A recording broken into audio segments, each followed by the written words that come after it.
최대한 많은 상황과 증거를 수집해서 발을 빼지 못하게 한다. 이게 소환 예고인데 저는 그냥 구속 예고로 들었어요. 저는 딱 이거 보니까 한 명 한 명 불려 나가서 네. 그 사람이 말을 뒤집었다 아니면 이런 말을 했다라는 기사가 매일매일 쏟아질 겁니다.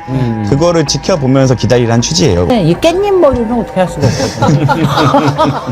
이 친구 이거를 머리를 못 올리니까 그럼 깻잎 머리 하고 그다음에 얼굴에 베이비크림도 못 바를 거거든. 김건희 측 변호사가 쓴 것 같아. 제가 보면은 정치적 탄압은 저 하나로 족합니다. 저만 구속해 주세요. 김건희는 제발 구속해 주지 말아 주세요.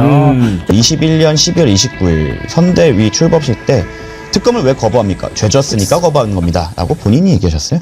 쿠데타의 대부분은 친위 쿠데타입니다. 90%. 예, 친위 쿠데타가 대부분인데 그거를 역사적 평가를 받겠다.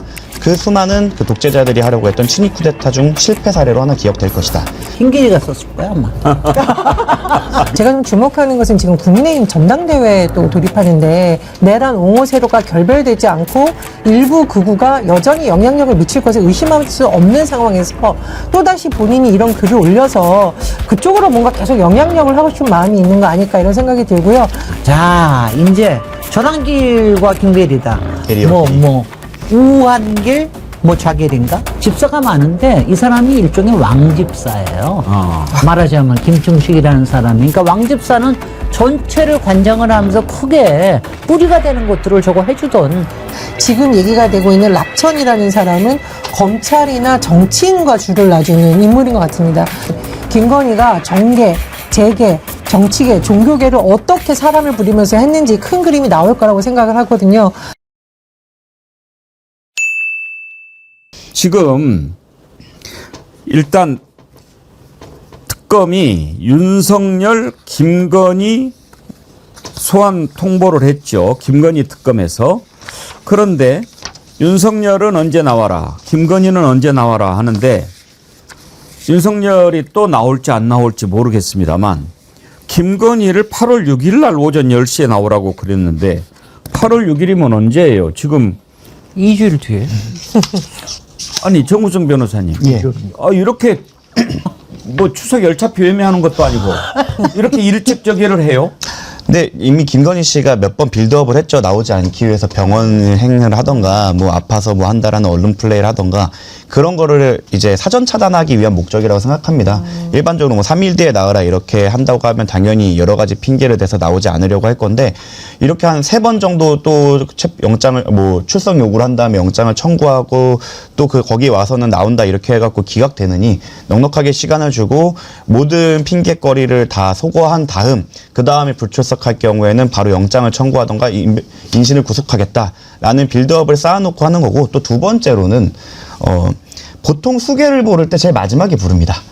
다른 진술을 다 받아놓고 거기에 대해서 그 사람의 입장을 물어보는 형식으로 진행이 되는데요. 저는 김건희 특검에서는 수개는 사실상 윤석열 대통령보다 실제로 그 업무에 나섰던 수개는 김건희이기 때문에 그러한 차원에서 가장 늦게 그리고 넉넉한 시간을 주면서 출석을 요구했다고 생각합니다. 근데 김건희가 참 웃기는 애죠. 특검 소환에 웬만하면 협조하겠다. 그런 반응을 보였어요. 아니, 웬만하시면 나오시죠인가요? 아니, 그러면 지금 웬만하지 않으면 안 나올 수도 있다는 얘기 아니에요. 그러면, 웬만하면 협조? 지랄하고 자빠졌네. 아니, 대체로 저러다가 이제 만약에 8월 6일 날 오전 10시에 나오라고 그랬는데 나 그때 임박해가지고 나 갑자기 머리가 너무 아파가지고 혈압이 떨어지고 우울증이 갑자기 와가지고 이래서 못 나온다고 하면 또 한번 연기해 줍니까? 나는 왜 이렇게 멀리 놔주는지 빌드업? 너무 긴 거 아니에요? 그렇게 만약에 직전에 만약에 출석을 거부한다 하면 이번에는 바로 영장을 치지 않을까 싶어요. 왜냐면은 3일 전 이렇게 했을 때는 조금 명분이 약하지만 우리는 2주나 줬다. 너가 준비할 시간, 변호사의 시간, 너가 건강관리나 병원을 갈 수 있는 시간을 줬음에도 불구하고 전날 이렇게 한 경우에는 영장 판사님도 딱 보면 알죠. 이거는 특검이 무리하게 소환 요구를 하거나 체포영장을 친 게 아니라 지연 전략을 이 사람이 피고 있다라는 그런 명확한 명확한 김건희의 태도를 보여주기 위하여 잡은 건데 저도 아쉽습니다. 근데 아마 이렇게 해놓고 한 이제 남은 2주 동안 관련자들을 두세 차례, 세 차례 불러갖고 조사를 해서 빌드업을 할 거예요. 그래서 애초에 이때쯤 부르는 게 예정이 돼 있는데 그걸 3일 전에 통보하느냐, 2주 전에 통보하느냐의 차이라고 생각합니다. 피의자 신분이라고 아예 이제 밝혔지 않습니까? 피의자를 소환해서 조사한다. 조사하다가 바로 영장을 청구할 수도 있죠. 긴급 체포를 한 다음에 영장으로 넘어가는 경우도 있는데 네. 그럴 경우엔 기각의 위험성이 꽤 있습니다. 왜냐하면 이미 출석했기 때문에 도주 우려나 뭐 수사기관의 정당한 부름에 응하지 않을 우려가 없다라고 판단될 수 있기 때문에 그럴 수 있는데 만약에 근데 거기서 애티튜드가 뭐 그 출석만 하고 진술을 안 한 다음에 그렇게 회피하려는 태도가 보였다. 이런 명분이 잡히면 또 달라지죠. 저는 이제 수사의 효율성 측면에서 많이 고려했다고 생각이 드는데요. 일단 제가 이제 취재를 해보면 이 양 특검이 좀 성격이 다르다. 내란 특검 같은 경우에는 윤석열 신병을 빨리 확보하려는 이제 그런 전략을 쓴 거고, 김건희 특검 같은 경우에는 일단 증거를 최대한 수집한다. 관련자들의 진술을 최대한 모은다. 그 다음에 소환하는 방식으로 가고 있다라는 약간 수사 스타일의 차이도 있는 것 같고, 두 번째로 변호사님 말씀 것처럼 김건희가 지난번에 휠체어 타고 막 이러면서 대국민들에게 눈물 호소 작전을 폈잖아요. 이런 건 통하지 않는다. 최대한 많은 상황과 증거를 수집해서 발을 빼지 못하게 한다라는 걸 쓴 것으로 보이는데, 제가 보니까 이게 김건희가 상습적이잖아요. 도이치모터스 재수사팀, 명태균 수사팀으로 4차례 소환 통보 받았을 때도 응하지 않았고, 과거에는 심지어 콜검이라는 말을 정도로 이제 수사팀을 농락한 거죠. 그동안 이제 더 이상 통하지 않도록 철저하게 준비를 하고 있다. 저는 이렇게 생각이 듭니다. 저는 뭐 항상 틀린다고 그러셨으니까. 그러니까는 뭐 마음 편안하게 얘기할 수 있으니까 좋은데, 저는 이번에 이게 소환 예고인데 저는 그냥 구속 예고로 들었어요. 저는 딱 이거 보니까 2주일 전씩이나 이렇게 얘기하니까 정확하게 한 17일 전에 저기 하는 건데, 이건 뭐냐면은 자, 이 정도 여유를 줬으니까 너 할 수 있는 건 다 해라. 미리 다 준비하지 않고 안 하면은 바로 그 다음으로 간다. 저는 바로 구속 예고라고 바로 들었기 때문에 저는 좀 마음 편안하게 기다리고 있고, 야, 2주일 동안 피를 말리는 것도 괜찮다. 뭐 이거 이미 증거 피를 같은 말리는 건다 지금 거가로. 뭐 취합돼 있지 않겠습니까? 네, 조사하는 사람들을 통해 가지고. 그 네. 2주 동안 네. 이제 핵심 증인들을 더 부를 거예요. 예. 그러면은 김건희 씨 입장에서는 한 명 한 명 불려 나가서 네. 그 사람이 말을 뒤집었다 아니면 이런 말을 했다라는 기사가 매일매일 쏟아질 겁니다. 그거를 지켜보면서 기다리라는 취지예요. 원래 애초에 저는 특검이 이때쯤으로 기획하고 있는데 그거를 미리 통보하느냐, 2주 전에 통보하느냐의 차이가 있었다고 생각합니다. 그리고요, 또 하나가 괜찮게 보인 게, 저기, 윤석열이 29일 날로 예. 해놨잖아요. 그 뒤로 했다라는 거야. 진짜 수계다. 이것도 그렇고.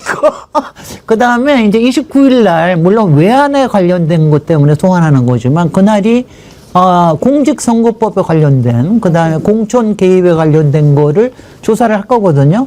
근데 공천 개입에 관련된 부분은 이게 증거인멸에 관련된 게 가장 우려가 큰 거이기 때문에, 그 다음에 김건희를 불렀다고 하는 건 이건 정확한 구속 예고다. 저는 그렇게 봤습니다. 그래서 좀 마음 편안하게 있으려고요.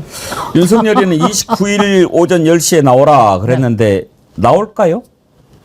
저는 나오지 않을 거라 안 나올 생각합니다. 거라고 봅니다. 왜냐면 재판을 갈 때는 이제 출정을 할 때는 옷도 이제 정장으로 갈아입고 이렇게 나갈 수 있지만 수사를 받을 때는 그럴 수 없거든요. 아니 근데 오늘 뉴스 보니까 수사할 때도 원하면은 할 수 있다. 지금도 피의자 하니까 원하면은 사복으로 갈아입고 와도 된다고 그렇게 얘기하는데. 그렇게 달래면서 근데 저는 나오겠죠. 얘기하는 게 이제 사복은 사복인데 이 깻잎 머리는 어떻게 할 수가 없거든. 이 친구 이거를 머리를 못 올리니까 그럼 깻잎 머리 하고 그다음에 얼굴에 비비크림도 못 바를 거거든. 그러니까 아마 그것 때문에 그럴 것 같다는 생각은 들어요. 저는 그 서울구치소장 이자가 지금 상당히 의심스럽다 하고 걱정을 많이 했거든요. 네. 근데 어제 송영길 대표 인터뷰를 했는데 네. 또 그렇게 나쁜 사람 아니라고. 직접 대면해 보신 예, 분이니까. 겪어봤는데 네네. 뭐 합리적이고 그런 사람이라고 또 이야기를 하길래요. 네. 뭐 또 직접 겪어본 사람이 그렇다고 글쎄요. 하는데 제가 그 자식 나쁜 놈이라고 계속 얘기할 수도 없고. 네. 예. 어. 뭐 수원구치소장을 했거든요. 네. 그 순서는 그렇게 되더라고요. 글쎄 말이죠. 수원구치소장 하다가 서울구치소장 하는데 네. 그래도 사람이 강단은 없는 거죠. 뭐 뭐쭉 그 끄집어내라면 끄집어내야지 그걸.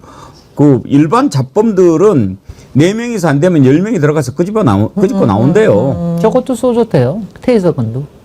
테이저건도 쏴가지고. 테이저건 쏴가지고서 네. 그렇게 죄송합니다만은 그 테이저건 쏴가지고 그래가지고 그거 법원까지 올라갔는데 그런데 그거 저기 경찰이 이겼어요. 테이저건도 대인용, 멧돼지용 뭐 이렇게. 그건 모르겠습니다. 아예 그건 모르겠습니다. 근데요, 제가 아까 랄지를 떨고 있다고 그랬는데 윤석열은 점점 상태가 나빠지는 것 같아요.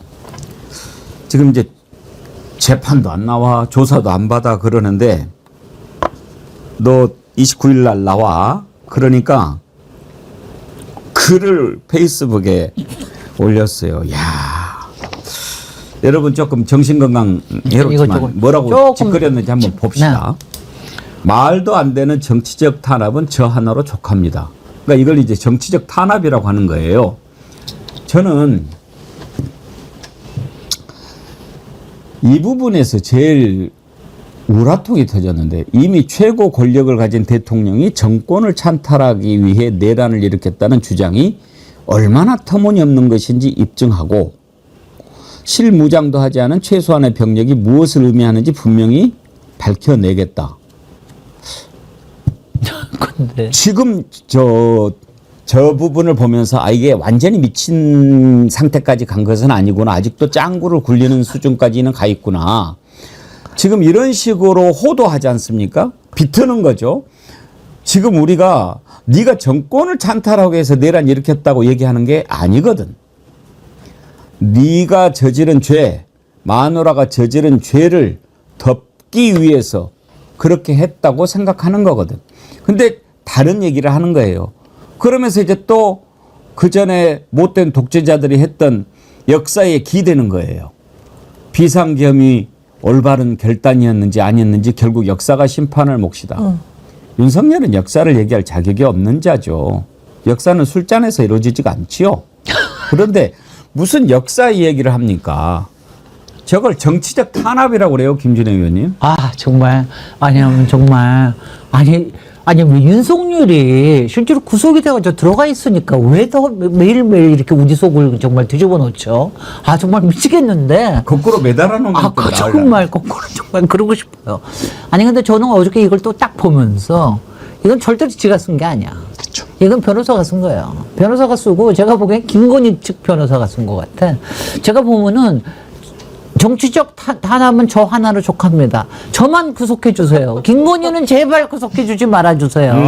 저는 김건희 쪽에서 가스라이팅 해가지고 썼다고 김건희 생각해요. 살려주세요. 김건희 살려주세요. 나만 하면 되지. 뭐 김건희까지 저기 합니까? 저는 김건희 쪽에서 했다고 딱 그렇게 생각해서 그렇게 했다라는 게 딱 보이고요. 김건희가 머리 굴리는 거를 보고 있으면은 그러고도 남을 인간이거든요. 그리고 또 윤석열은 또 그러고도 남을 가스라이팅 된 인간이고 그래서 저는 그렇게 봤고요. 말 한마디에 대해서 얘기하려고 그러면 한도 없이 화가 나지만 그런 거에 속지 않으려고 굉장히 애를 쓰고 있습니다. 괜히 이거 정말 제가 소화 안 되고 그래야 될 이유가 없잖아요. 빨리 저기를 해야 됩니다. CLAY 클레이님, 구치소에서 SNS가 가능한지요? 이거 뭐 윤석열이가 직접 쓰는 건 아니고 이제 뭐 이렇게 내용을 얘기하면 누가 썼든지 간에 네. 뭐 변호인단이 써가지고 SNS에 올리고 그러는 거죠. 예, 맞습니다. 어차피 전자기기가 안 돼서 뭐 서신으로 줬거나 아니면 말하는 걸 이제 변호사가 받아 적은 다음에 나가서 해야 되는 거고 저거에 대해 좀 말씀을 드리면 본인이 했던 말로 그대로 전달해 드리겠습니다. 21년 12월 29일 선대위 출범식 때 특검을 왜 거부합니까? 죄졌으니까 거부하는 겁니다. 라고 본인이 얘기하셨어요. 그래서 그걸 생각하면은 이게 수사를 거부하면서 정치 탄압으로 모는 거에 대해서는 자기의 오른팔이 한동훈 씨가 했던 얘기를 그대로 말씀드리겠습니다. 그 누구도 법 위에 있을 수 없다. 그리고 역사 얘기를 하는데요. 저것도 참 역사 공부를 많이 안 하셨다는 게 느껴지는 게 쿠데타의 대부분은 친위 쿠데타입니다. 90%. 예, 친위 쿠데타가 대부분인데 그거를 역사적 평가를 받겠다. 그 수많은 그 독재자들이 하려고 했던 친위 쿠데타 중 실패 사례로 하나 기억될 것이다. 그리고 마지막으로 또 하나 말씀드리는 게 뭐 소수의 군병력 실무장은 안 했다고 하는데 이번에 며칠 전에 CCTV가 추가로 공개가 됐습니다. 그 계엄 해제 이후에도 추가 병력이 투입됐었다. 그러니까 이 사람이 그 경고성 계엄이라는 건 말이 안 되기도 하죠. 계엄이 해제됐는데도 계속 군을 보냈다는 건. 그리고 제가 그 12.3 내란 당시 국회 본관 입구에서 군인들이랑 몸싸움을 하고 있었는데 그때 보좌관님들, 시민들이 막지 않았다면 그 사람들이 그냥 돌입했을 거예요. 저도 막 정강이 깨져가면서 같이 막 몸으로 막고 있었는데 실무장 모르겠어요. 그 당시에 저는 총을 들고 왔기 때문에 실무장이 있다고 생각할 수밖에 없었고, 그럼요. 그리고 실제로 그 시민들과 보좌관들이 정말 격렬하게 저항을 안 했으면 그분들이 아무리 소극적으로 대응하려고 했던 마음이 있었어도 들어왔을 거예요. 그리고 실제로 지하 1층은 정전이 되기도 했지 않습니까? 그렇습니다. 이거를 이런 자기한테 불리한 증거는 다 눈 감으면서 그냥 자기 측의 주장, 소수 인원이었다. 그 탄환이 없었던 것 같다. 이런 거 하나 기대해갖고 이렇게 궤변을 퍼뜨리는 건 이걸 전달한 변호사도 내란 동조나 이런 걸로 저는 처벌을 해야 된다고 생각합니다. 저는 한덕수가 난각병이 걸렸으면 윤석열은 관심병이 걸렸다. 잠시도 대중의 이 관심으로부터 멀어지는 것에 대한 공포감이 있기 때문에 자꾸 이런 글도 올리고 편지도 쓰고 이런다고 보는데, 제가 좀 주목하는 것은 지금 국민의힘 전당대회에 또 돌입하는데 김문수 또 출마할 것 같더라고요. 그래서 이 국민의힘 전당대회 관련해서 여전히 내란 옹호 세로가 결별되지 않고 일부 극우가 여전히 영향력을 미칠 것을 의심할 수 없는 상황에서 또다시 본인이 이런 글을 올려서 그쪽으로 뭔가 계속 영향력을 하고 싶은 마음이 있는 거 아닐까 이런 생각이 들고요.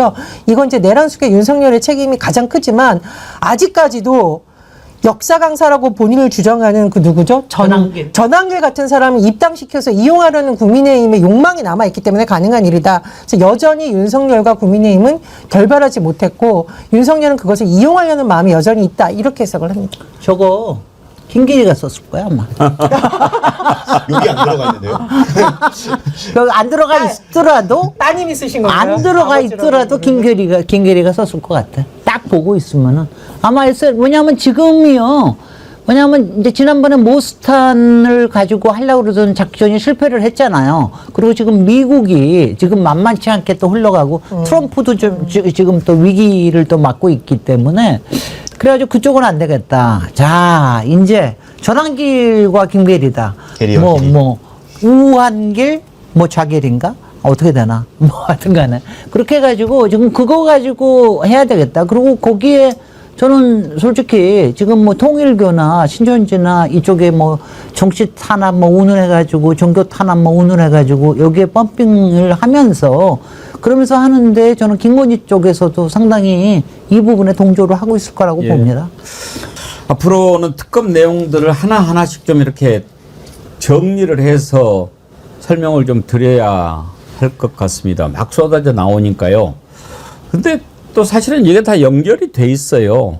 최혜병 특검, 김건희 특검, 내란 특검이 별개의 특검이 아닙니다. 생각해 보면 최혜병 특검은 이런 식으로 그냥 비튼 거고, 그것이 문제가 돼서 본인이 걸릴 것 같으니까 내란을 일으킨 거고, 그 중간에는 항상 김건희가 있었고, 이게 완전히 삼위일체예요. 네? 지금 그런 식으로 움직이는 거 아닙니까? 김건희 특검이 저는 항상 지금 60명, 내란이 60명, 김건희가 40명, 최혜병이 20명 있지 않습니까? 근데 김건희를 더 많이 했어야 되는 거 아닌가 그런 생각이 들어요.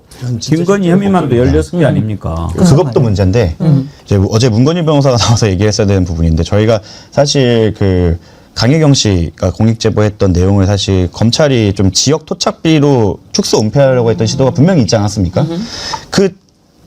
그거를 저희가 막기 위해서 이번에 문건일 변호사가 자료를 바리바리 싸들고 특검에 갔는데, 거기서 만난 검사가 그때 창원지검의 검사입니다. 그래요. 그때 만난 수사관이 그때의 수사관입니다.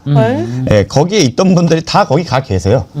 예, 저희가 3명을 그 명단을 보고서 3명을 찾아냈는데, 그 명태균 그 수사단에 있던 검사와 수사관들이 꽤 아직 거기 들어가 있습니다. 그리고 명태균 게이트만 하더라도 하나의 특검이 진행될 만큼 사실 게이트 아닙니까?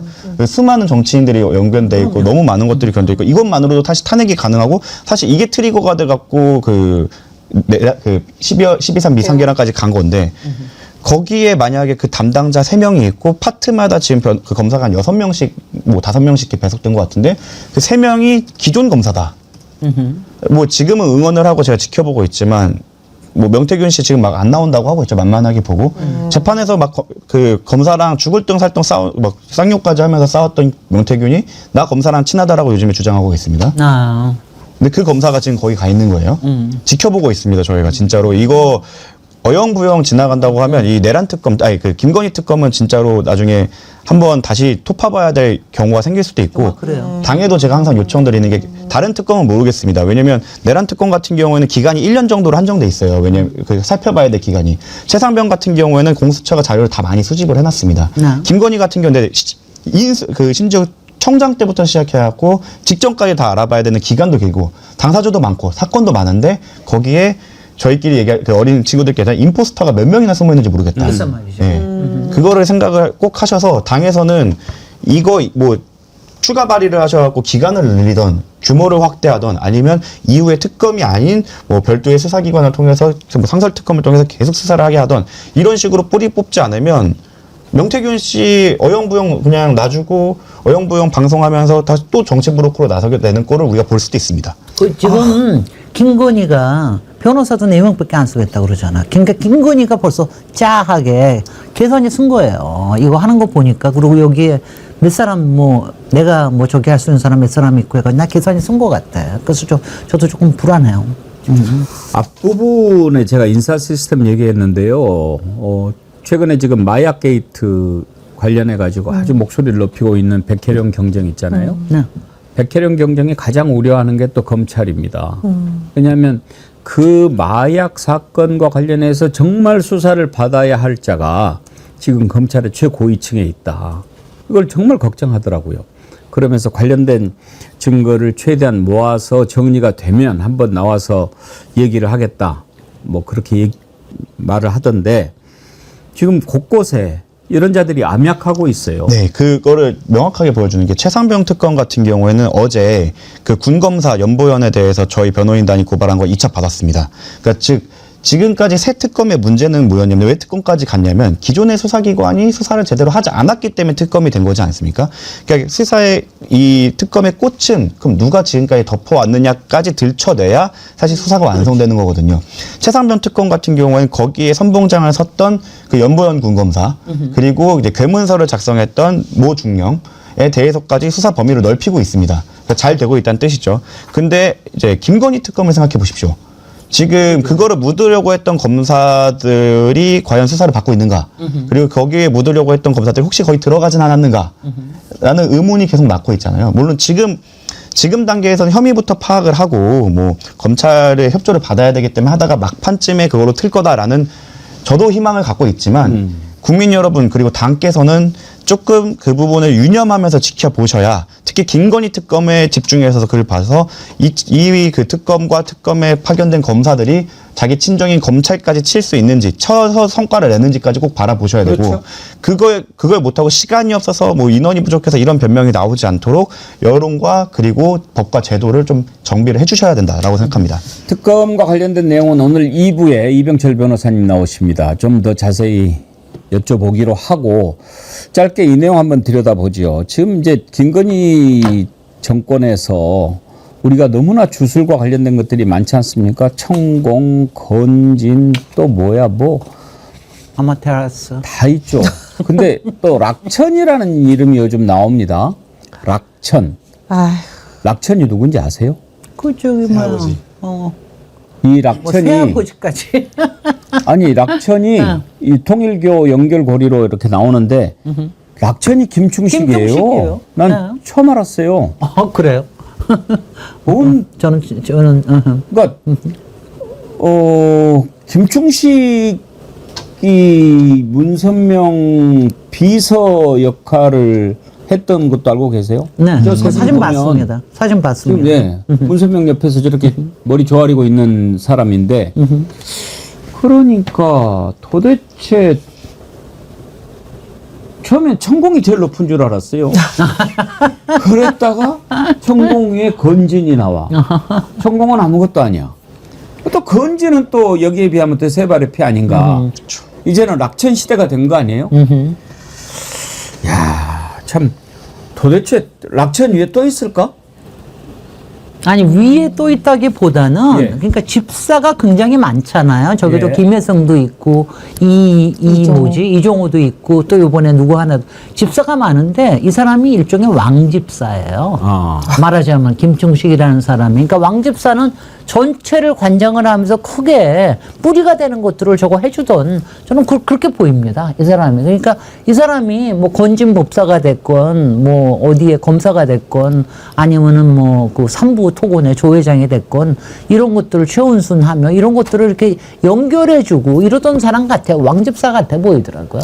항상 그런 사람이 있거든요. 마피아에도 보면은 맨 위에 제일 위가 되는 그거 보고 뭐라 그러죠? 마피아의 제일 위에 있는 그 저기 보스. 아니 보스 말고 콘실리에리라고 제일 그 변호사 출신이 그 이쪽 있거든요. 변호사 출신이 맨 위에서 예. 모든 거 작전을 짜고 여기에 하고 경찰 연결하고 검찰 연결하고 판사 연결하고 다 그러는 거거든요. 콘실리에리 역할을 한 것 같아. 지금 이제 김건희가 사람을 쓰는 방식이 이종호, 김예성 같은 그러니까 뭔가 이권을 대가로 잡모와 법조계를 연결해주는 사람들, 기업을 연결해주는 사람들인 것 같고 지금 얘기가 되고 있는 락천이라는 사람은 검찰이나 정치인과 줄을 놔주는 인물인 것 같습니다. 제가 보기에 지금 삼개특검이 압수수색한 거나 이런 걸 쫙 모아보면 김건희가 정계, 재계, 정치계, 종교계를 어떻게 사람을 부리면서 했는지 큰 그림이 나올 거라고 생각을 하거든요.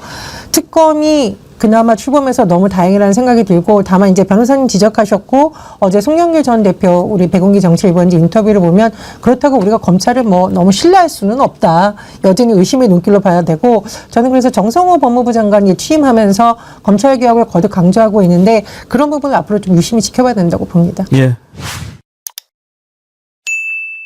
방금 속보가 하나 들어왔는데 김건희 특검이 김건희 그림자 아주 김건희를 쫄쫄쫄 따라다니던 조연경 전 대통령 부속실 행정관을 불러서 지금 조사하고 있다고 밝혔습니다.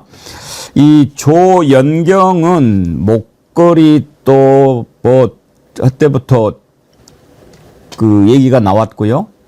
특히 나토 2022년 6월에 순방할 때 그때 6천만 원짜리 반클리프 뭐 어떻고 뭐 목걸이 찾잖아요. 그때도 이렇게 같이 갔었고 뭐 완전히 그 얼굴 한번 보여주실 수 있나요? 조연경 행정관. 지금 김건희와 관련해 가지고는 이 조연경 행정관 조사가 필수적이죠. 그리고 또 유경옥이라는 사람도 있어요. 유경옥도 김건희 최측근이고 이 측근이라기보다는 완전히 뭐 따까리죠.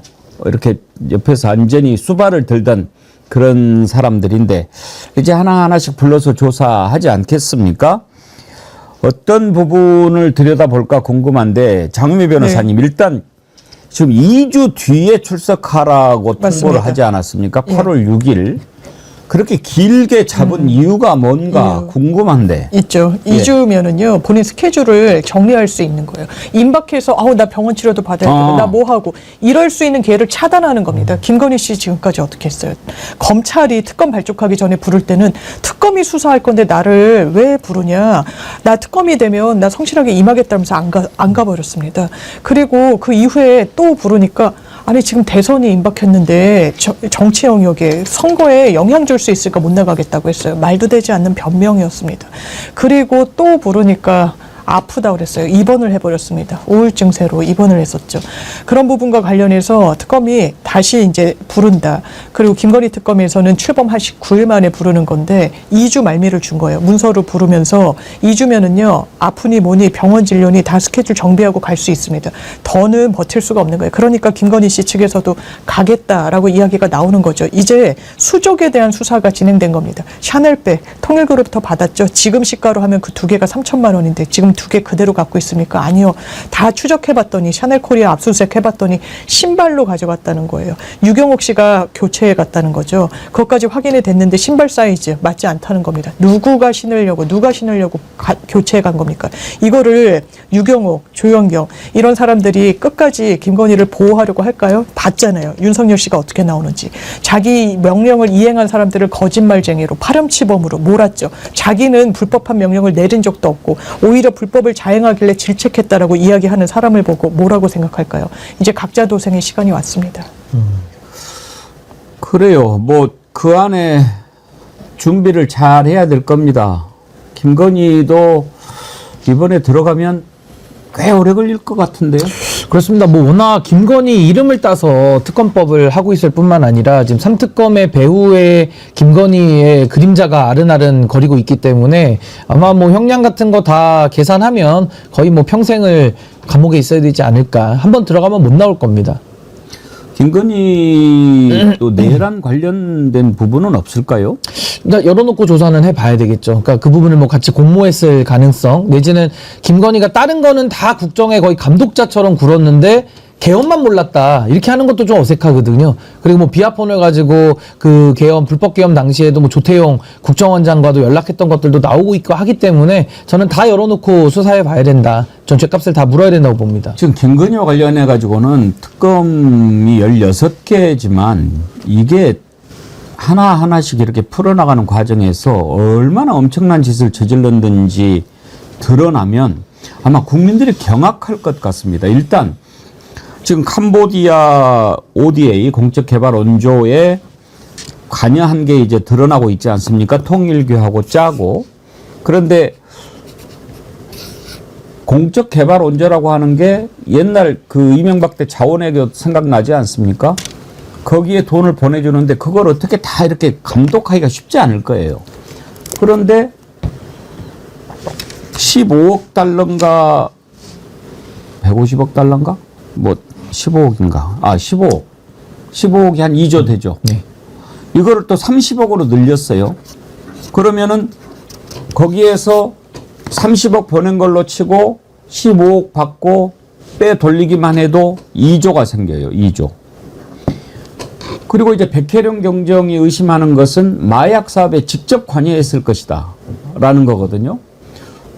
그러니까 이 김건희의 탐욕은 우리가 상상하는 것을 훨씬 뛰어넘을 겁니다. 이런 것들이 다 지금 하나하나씩 드러나고 있지 않습니까? 통일교에서도 지금 관여된 게 막 뭐 다이아 목걸이 얘기도 나오고.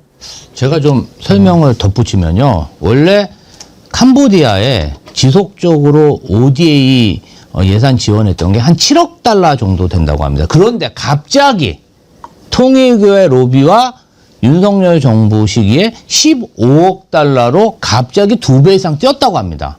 ODA 예산이요. 공적 개발 원조이기 때문에 사실상 그렇게 큰 변동률을 기록할 수가 없습니다. 정말 누군가가 강한 힘으로 공직자들을 압박하지 않았다면 그렇게 예산이 늘어날 수가 없고 그 주체가 아마도 윤석열과 김건희가 아닐까 이런 생각이 들고 여기에 김건희 씨와 아주 밀접한 관계, 김건희 씨가 코바나 콘텐츠 대표로 있을 때 어떤 전시회만 하면은 여기 지원을 하고 함께 일한 히림이라는 그러한 회사가 또 이 사업에 참여를 합니다. 그러니까 공적 개발 원조를 하면은 모든 사업이 그 지역에서 소비되는 게 아니라 어떤 전시라든지 뭐 어떤 행사라든지 이런 것들은 국내 업체를 또 사용할 수도 있는 것 같습니다. 최대한 또 저희 정부 예산이 들어가기 때문에 국내 업체도 포함시키는 게 맞겠죠. 그런데 왜 하필 그 사업에 김건희 씨와 관여된 그런 회사가 참여했을까? 저는 이 사안 관련해서는요, 수출입은행, 기획재정부, 이런데 모든 자료가 남아 있습니다. 이 의사결정을 했을 때 누군가가 압력을 넣는지, 어떤 방식으로 의사결정을 했는지 공직자들이 다 녹음하고 이메일로 기록을 남겨놨을 거라고 생각하기 때문에 그 실체가 이제 금방 다 백일화에 드러날 수 있다고 봅니다. 그러니까 김건희 특검 16개 의혹은 수사 대상으로 적시된 우리가 어렴풋이 그동안 김건희 주변에서 일어났던 의혹들을 가지고 만든 건데 지금 수사를 하면서 드러나는 것들을 보면 오히려 훨씬 더 어마어마한 것들이 뒤에 있는 것으로 보이지 않습니까? 그래서 원래 그 수사 대상에 수사를 하면서 인지한 것은 또 수사할 수 있게끔 그렇게 해 놓았는데 지난번에 법원에서 이건 수사 대상이 아니다라고 압수수색 영장을 또 기각됐었죠. 기각을 했잖아요. 그런 건 좀 잘못된 것 같아요. 그러니까요. 그 당시에도 아마 일반 검찰이었으면 영장 기각되지 않았을 것 같은데 이제 김건희 특검이니까 이 김예성이라는 사람의 자금 흐름이 김건희랑 어떤 연결고리가 있어라고 이제 법원이 좀 물음표를 가졌던 것 같아요. 그럼에도 불구하고 지금 그 사람 도주하고 이랬으니까 저는 그 선택이 잘한 선택이다, 온당한 결정이었다고 판단되지는 않는데, 왜냐면 그것도 대단히 수상쩍은 거예요. 그 당시에 영장이 기각됐습니다만 김예성이라는 사람을 뭘 보고 184억 원이라는 거를 사모펀드를 만들어가지고 투자를 합니까? 기업들이. 그 당시에 현안이 있었죠. 공정위 이슈가 있었고 금감원에 대해서 해야 되고, 카카오 같은 경우에는 상장을 앞두고 이렇게 크게 되면 상장의 결격이 되는 그런 중대한 부분이 있어요. 실제로 투자 이후에는 굉장히 경미한 그런 처분으로 마무리가 됐습니다. 그리고 수상쩍게도 46억 원이라는 돈이 빠져나갑니다. 이 돈의 흐름을 지금 특검이 엄청나게 집중적으로 들여다보고 있다는 거예요. 친인척의 이런 계좌를 가공해가지고 활용했는지 아니면 해외로 빼돌리지는 않았는지 정확하게 수사해야 됩니다. 김건희는 이제 더 이상 무풍지대가 아니에요. 그렇게 남겨두는 게 사법정의도 아닙니다. 지금 김건희 특검이 확보한 영수증 가운데 보면은요,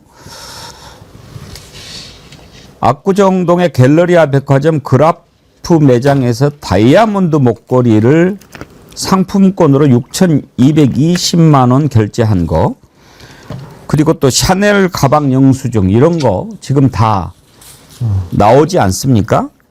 그런데요, 이것만 봐도, 그러니까 이것만 해도 6천만 원이 넘는 다이아 목걸이 만약에 통일교에서 받았다면 이건 엄청난 거죠. 그런데 김건희가 누굽니까? 이게 목걸이 이걸로 그냥 끝날 문제겠습니까? 김건희는 완전히 그 장사치 아닙니까? 그러면 야 인마, 너네들이 캄보디아 그렇게 해서 내가 지금 해주는 게 얼만데, 어? 이렇게 다 지금 계산이 있을 거 아니에요. 그러면 목걸이는 그야말로 완전히 이건 곁다리 반찬이지 목걸이가 주가 되겠습니까? 그러니까 뭐 좋은 레스토랑 가서 먹는 그 에피타이저 같은 이제 그 그쵸, 수준이고, 그쵸. 몸통은 따로 있겠죠. 스테이크는 아직 안 나온 거죠. 아직 안 나왔죠. 예, 그래서 저는 사실 김건희의 이 범행이 이건 상당히 비난 가능성이 너무 높은 게, 지금 이 거론되는 의혹들 중에 하나 정도만 나와도 정권이 날아갈 사안인데 그 많은 의혹들이 지금 쏟아져 나오고 있는 상황일 뿐만 아니라 이 뇌물도요, 보통 뇌물 받는 공무원들 인생 패가 망신하거든요. 근데 지금 김건희는 뇌물을 받아먹은 것만이 문제가 아니라 결국에는 검찰에서 그 드러났던 범죄 혐의들까지도 다 덮어주는, 그러니까 쉽게 말해서 검찰권까지 사유화해가면서 본인의 뇌물을 비롯한 여러 가지 그런 범죄를, 대형 비리 범죄들을 다 덮어왔던 거기 때문에 전 이제 그동안의 수사를 3년간 못하다가 이제 몰아서 다 하는 거 아니겠습니까? 저는 국민들께서 경악하실 수밖에 없고, 참 희대의 정말 범죄자다. 저는 김건희 같은 사람은 역사상에 전에도 없었고 아마 김건희 이후에도 없을 만큼의 하여튼 정말 모든 범죄를 다 가지고 다니는 사람 아니냐. 정말 독특한 케이스입니다. 그래서 제가 요즘에 자꾸 이야기합니다. 김건희 특검법 좀 수정을 해서라도, 개정을 해서라도 내란 특검보다 더 많은 인력 투입하고 해야 된다. 그렇게 주장을 하거든요. 근데 그 법 개정은 가능합니까? 아, 가능하죠. 가능하고. 법이라는 거 개정하고 그럼요. 법도 바꿀 수 있는데. 국회에서 의결하면 가능한데 이제 이 부분 관련해 가지고 뭐 뇌물을 받는다든지 뭐 그런 오염되는 경우가 있는데, 이 김건희 씨는 아예 처음부터 대통령이 될 때부터 내가 국가 권력을 사유화해서 해먹어야겠다. 아니, 국가 권력으로 어떻게 국가 권력을 수익 모델로 삼았고 이따위 짓걸, 그 ODA 사업 예산을 그렇게 해가지고 그 뇌물 받을 생각을 한다는 것 자체, 그 어려운 사람 도와주는, 그게 어떻게 백마진 받는 거지 않습니까? 그러면 그걸로 어떻게 그 목걸이를 하고 다닐 생각을 하냐 이거예요. 어려운 사람 도와주는 그 ODA 원조금을 가지고. 이거 정말 죄질이 나쁘지 않습니까? 국가 권력을 사유화한 게 아니고요. 대통령이라고 하는 자리가 국가 권력이라고 생각하잖아요. 자기가 그냥 그 갖는 취득했다. 개인 권력을 취득했다 이렇게 생각하는 거예요. 그리고 대통령이 되고 나서 그렇게 한 게 아니라는 게 바로 양평고속도로입니다. 이미 대통령이 되면 이거 해먹어야지라고 준비가 돼 있는 거죠. 그러니까 대통령 당선되자마자 인수위 때 양평 고속도로 해먹은 거 아닙니까? 아니, 그러니까 김건희의 그 뭐랄까요, 그 제가 굉장히 참 이런 사람은 역사상 존재하기 어렵다고 본 게 그 보통 집안에서 범죄자가 한 명 정도 나오기도 쉽지 않거든요. 근데 여기는 윤석열 범죄자, 김건희 범죄자, 엄마 최은순 범죄자, 오빠도 범죄 아마 다 연루돼 있을 겁니다. 그러니까 집안 자체가 그냥 범죄 패밀리예요. 범죄 패밀리. 근데 그걸 또 덮어주고. 그러니까 이게요, 정말 김건희의 이 국가를 농단하고 사유화한 그 범죄에 덧붙여서 아마 이 일가가 해먹은 게요, 아마 상상을 초월할 겁니다. 제가 볼 때는 정말 뚜껑을 열어보면 상상을 초월할 일들이 아마 나올 것이다. 전 그렇게 봅니다. 이 사람들이요 또 범죄 패밀리. 가족 단위로 개명하는 사람 또 처음 봤어요. 김건희 씨도 그렇고요. 그 오빠도 이름을 개명한 걸로 알고 있습니다. 또 어떻게 개명할지 몰라요. 정말 사기꾼 집안이죠. 사기꾼 집안이죠. 아니, 그러니까 집안 자체가 이게 범죄에 다 총동원되고 예. 검찰권까지 동원해서 범죄 이용하기가 이게 이런 일은 우리가 볼 수가 없는 일이기 때문에요. 예, 그래서 저는 더더욱 가불성이 높고 정말 국민들을 가지고 논 거기 때문에 뭐 놀 때는 자기들은 기분 좋았겠죠. 짜릿했겠죠. 근데 거기에 대한 이제는 대가와 책임을 치를 아주 엄혹한 시간이 지금 열렸다. 이렇게 저는 봅니다. 사기꾼은 또 사기꾼하고 친하죠. 유유상종. 지금 김충식 얘기가 계속 나오는데 김충식이 최은순 내연남으로 알려져 있죠. 김충식이 통일교 문선명 비서 역할을 했었잖아요. 그거 모르세요? 아, 처음 듣습니다. 그래요? 그 사진 오늘 그러면 다시 한번 더 보여드려야 되겠네요. 김충식. 지금 저자가 김충식이에요. 문선명이에요. 문선명 옆에 이렇게 조아리고 있는 모습 보잖아요. 그러니까 끼리끼리네. 최은순의 내연남인데 통일교하고 김건희가 어떻게 연결돼 있는가? 야. 그 고리가 이제 바로 김충식인 거예요. 뿌리가 엄청나게 짙군요. 그럼요. 통일교하고. 그러면은 통일교 지금 저 문선명 와이프 한학자가 라스베이거스에서 600억? 네. 무슨 도박을 그렇게 세게 하냐? 그거 돈 세탁에 의심이 들죠. 돈 세탁에. 돈 세탁. 그리고 김건희가 지금 뭐 코인 관련해가지고도 지금 또 연결돼 있거든요. 김건희가. 그러니까 그런 것들도 코인이나 도박 이런 것들이 아마 이 일가의 돈을 세탁하는 하나의 용도로 쓰였을 가능성은 매우 높다고 저는 봅니다. 예. 권진에 대해서도 남부지검에서 처음 수사 착수했을 때는 코인 이슈였었거든요. 그러니까 말씀을 들으니까 지금 뭐 진짜 존버 좀 킴인가 뭐도 나오지 않습니까? 그 사람이 킴인데 박씨라고는 하는데 하여튼 뭐 그런 식의 코인과 관련된 문제들도 지금 김건희 관련돼서 나오고 아니 이거는요 그냥 상상 초월입니다. 상상 그냥 초월. 일가가 다 동원된 그냥 범죄 가족. 예, 이건 뭐 정말 소설 이렇게 쓰라 해도 못 쓸 것 같아요. 제가 볼 때. 내부자들 영화는 아무것도 아닐 것 같아요. 이거 영화보다 드러나면. 더 영화 같은데. 예. 아니 뭐 파도 사기꾼들만 이렇게 한 추록으로 나옵니까? 이거 정말 국가적으로 국민의 한 사람으로서 너무 창피합니다. 그러니까 주가 조작은 정말 이 사람들한테는 귀여운 범죄고요. 그 잔고 증명 위조하는 거 있잖아요. 누가 우리가 은행 갈 때 아니 내 통장을 위조를 해가지고 300억이 있다라고 그거 어떻게 만듭니까? 그리고 법원에 막 내고. 그러니까 이 사람들은 정상적인 범주에 있는 사람이 아니다. 이렇게 보는 게 맞죠, 근데 사실. 이 정말 이상한 게요. 금융기관의 잔고를 위조했다. 금융문서 위조한 사람이죠. 그런 사람에게 또 대한민국 금융기관이 막 50억씩 막 투자를 합니다. 이게 있을 수 있는 일이에요. 금융기관은 절대 안 하는 짓이거든요. 보십시오. 주가 조작해서 돈 챙겨.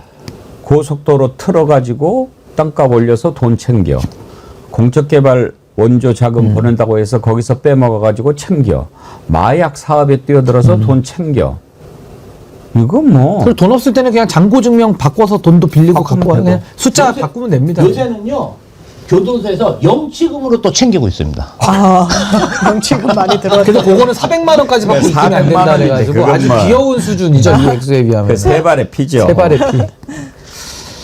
아이고. 하여튼 이런 것들이 이제 다 드러납니다. 아까 부산이대인님께서 재밌는 걸 보내주셨는데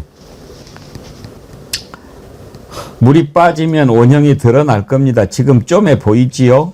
예, 그럴 겁니다. 아니, 그리고 앵커님 더 심각한 게 뭐냐면요. 지금 말씀하신 거는 그냥 부패, 자본시장 범죄에서 우리가 상상을 초월한 거잖아요. 김건희가 더 이게 심각한 게 뭐냐면요. 심지어 정당도 먹거리로 생각한 거예요. 공천권. 그것도 다 팔아먹은 겁니다. 공천권도 팔아먹고 돈 받고 도움 받고. 그러니까 정당도 본인들의 비즈니스와 권력 유지의 수단으로 빼먹었다라는 거는 정말 이거는 있을 수 없는 이 범죄자들인 거죠. 제가 볼 때는. 통일교가 2023년도 뭐 11월경에는 오히려 목걸이를 돌려다오. 대통령 취임하자마자 한 달째인가요? 2022년 6월에 스페인 나토 회의에 참석합니다. 북대서양 조약 기구입니다.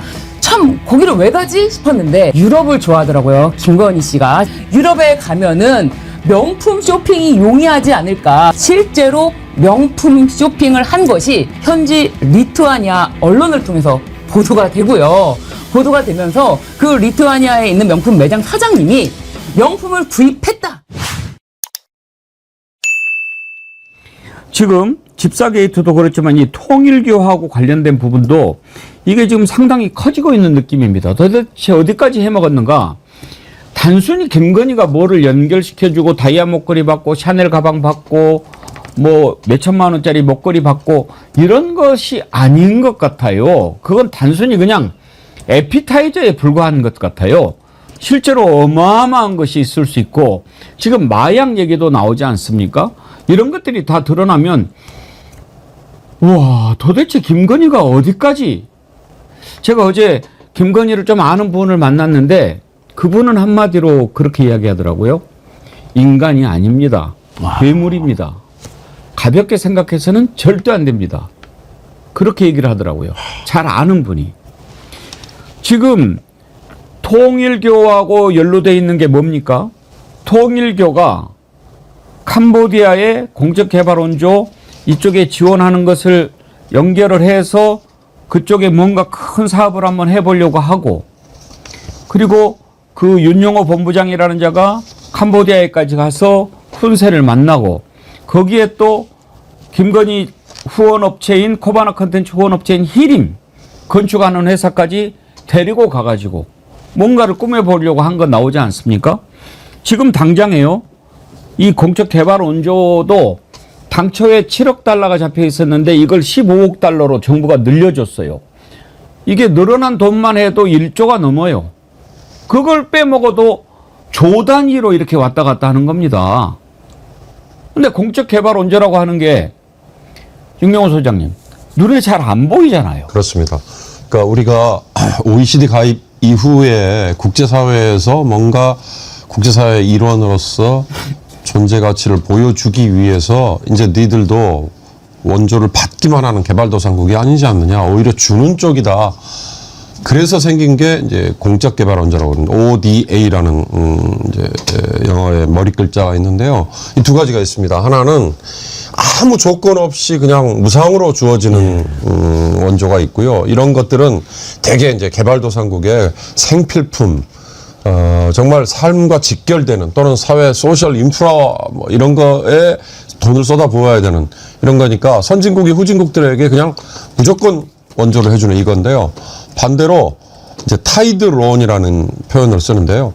여기는 조건이 붙어 있어요. 이런 조건에 우리가 돈을 주면서 우리 업체를 갖다 붙이거나 또는 이 관리를 우리의 연결이 되는 누군가를 갖다 끼워 넣는 건데 바로 여기에 이제 통일교의 거간이 작용할 가능성이 지금 있는 거거든요. 그러니까 앵커께서 말씀하신 것처럼 1조 원이 넘는 그 돈이 건네지는 과정에서 이게 뭐 한꺼번에 1조 원이 가는 게 아니거든요. 그러니까 그런 과정에서 통일교가 뭔가 다른 거를 도모하려고 했다. 그럼 통일교가 직접 나서지도 않았을 거예요. 다른 업체 또는 뭐 단체, 기구 이런 걸 동원했을 거예요. 통일교가 겉으로는 NGO를 표방하면서도 굉장히 많은 조직이 있고요. 뭐 가정연합 뭐 이런 식으로. 물론 이제 종교 이름이기도 한데요. 거기다가 통일교, 우리 다들 기억나시죠? 통일교가 업체가 많습니다. 평화자동차, 일화그룹, 뭐, 그 다음에 뭐 일성콘도 이런 데 다 옛날에 통일교 계열이. 자, ODA 몇 조 받았다. 언론도 정확하고 있잖아요. 네, 세계일보도 있고요. 세계일보, 미국엔 워싱턴 맞습니다. 타임스까지 그러니까 알고 있어요. 그 일본 ODA가 몇 조가 왔다. 근데 이제 캄보디아에서 그것을 통일교 측의 특정 업체한테 맡기잖아요. 그럼 어마어마한 수익인데 통일교는 돈이 많기로 유명한 종교거든요. 그 돈 다 어디서 벌어들였겠습니까? 그런 각종 특혜나 비리를 통해서 벌었을 수도 있습니다. 물론 성금도 많이 받았겠지만 저는 그런 짓을 충분히 깨할 수 있다. 자, 대신에 우리 또 대규모 입당도 해서 윤석열, 김건희 우리가 지키겠다. 대선 때도 도왔고 지금도 입당도 하다. 권성동을 대표로도 만들려고 했다. 이거 다 지금 밝혀지고 있잖아요. 그러니까 정말 엄청난 커넥션이 지금 드러나고 있다. 저는 그런 점에서 참 이해가 안 되는 게 종교계 지도자들입니다. 특히 기독교. 지금 최혜병 특검이 교계의 지도자라고 하는 원로 목사들 대상으로 압수수색하지 않았습니까? 김장한 목사, 이용훈 목사. 기독교는 뭡니까? 기독교의 제1은 우상숭배 안 된다는 겁니다. 다른 신을 두지 말라는 것이 제1입니다. 그런데 이렇게 무속에 빠져가지고 또 사이비들하고 어울리고 이런 사람들을 꾸짖어야지 거기에 어울려가지고 뭘 해먹어 보겠다고 했던 거 아닙니까? 오늘 2부에서는요. 이런 데에 대해서 아주 비판적인 목소리를 내셨던 이주헌 목사님, 여러분들 아시는 분 많이 계실 거예요. 만나서 교계 이야기를 좀 자세히 들여다 보도록 하겠고요. 공적 개발 원조 하다 보니까 뭐가 떠올랐습니까? MB 때 자원외교가 떠올랐어요. 그때 얼마나 많은 돈이 낭비가 됐습니까? 쭉 이렇게 공부를 하다 보니까 그 자원외교 진상을 밝혀라 하는 거 맨 앞에 섰던 분이 바로 안진걸 소장님이더라고요. 그때 그걸 어떻게 간파를 하셨나요? 아니 그 제보 공기업 내부 제보가 많이 왔었죠. 공기업의 노동조합이라든지 관계 이번에 대한고래 프로젝트 때도 석유공사 관련자들이 연락이 먼저 왔습니다. 이거 안 되는 거다. 이미 내부적으로 부적절 의견이 많다 했는데 밀어붙이고 있다. 대한고래 프로젝트 여러분 잊어먹으시면 안 됩니다. 진짜 뭘 해먹으려 했는지 모르겠지만 그 이상한 외국인 한 사람 앞세워가지고. 예. 근데 두 가지였을 거예요. 이거 해먹고 그때 당시 논란이 됐던 거 관심 돌리고. 그렇습니다. 그러니까 MB자원외교도 석유공사라든지 가스공사라든지 뭐 석탄 여러 군데 동원됐는데 몇십 조를 탕진한 걸로 추정이 됩니다. 그것도 사실 어디로 올라갔는지 마지막까지 추적을 못했어요. 지금이라도 우리 할 수만 있다면 아니 뭐 몇 조 원 주고 캐나다에서 날이란 걸 샀는데 하베스트사의 날을 샀는데 그게 보니까 우물이었어요. 석유가 없어요. 그거 어디로 갔을까요? 대한고래 프로젝트 때도 비슷한 게 돈을 그렇게 쓸 뻔했죠. 그거 정말 잘 막아냈죠. 우리 국민들께서. 그때 자원외교라고 하는 명분을 통해서 빼돌린 규모가 얼마나 됩니까? 당시에 저희들이 추정했을 때 30조, 40조 안팎이다. 4대강보다 훨씬 더 크다. 그렇게 추정을 했습니다. 그러면 어떤 식으로 해먹습니까? 그걸 좀 우리가 알아야 ODA 자금 빼돌리는 것도 한번 유출을 해볼 수 있을 것 같아요. 그러니까 캐나다에서 그때 이제 사실 폐 유전이나 다름없는 데를 몇 조 원 주고 사고 그 돈이 이제 어디로 갔느냐는 거죠. 누가 받았잖아요. 근데 그 하베스트 나일사가 그걸 받아가지고 자기들까지 그냥 자기들이 다 먹은 게 아니라 그걸 MB 세력 또는 검은머리 외국인에게 한국인에게 줬을 거라는 거죠. 그렇게 저희가 이제 검찰에 고발했는 당시 무혐의가 됐는데 지금도 미스터리죠. 아직도 다 안 밝혀졌죠. 예, 다 안 밝혔습니다. 그때 그거로 석유공사나 우리나라 에너지 공급 다 망할 뻔했습니다. 그러니까 자원외교라고 하는 게 세계 각국에서 어떻게 우리한테 뭐 필요한 자원들을 우리가 직접 개발하자 그런 차원 아닙니까? 뭐 남미도 가고 막 그러지 않았나요? 아프리카도 가고 북미도 가고 뭐 사방에 다녔죠. 아시아도 가고. 그 자원외교에 카메론 다이아몬드도 들어가 있습니다. 그것도 있습니다. 그것도 삼부토건 주가 조작하고 비슷하잖아요. 안 되는 사업인 거 알면서 박영준 당시 왕차관이 보도자를 허위로 냅니다. 뭐 다 우리가 MOU에 대해서 곧 채굴 할 것처럼. 그리고 사람들이 막 투자했죠. 알고 봤더니 그것도 다 거짓말이었어요. 삼부토건 주가 조작처럼. 근데 저는 이런 저도 이제 오래됐고 막 가물가는데 지금 이제 생각나니까 막 분노가 치솟습니다. 그때 당시에.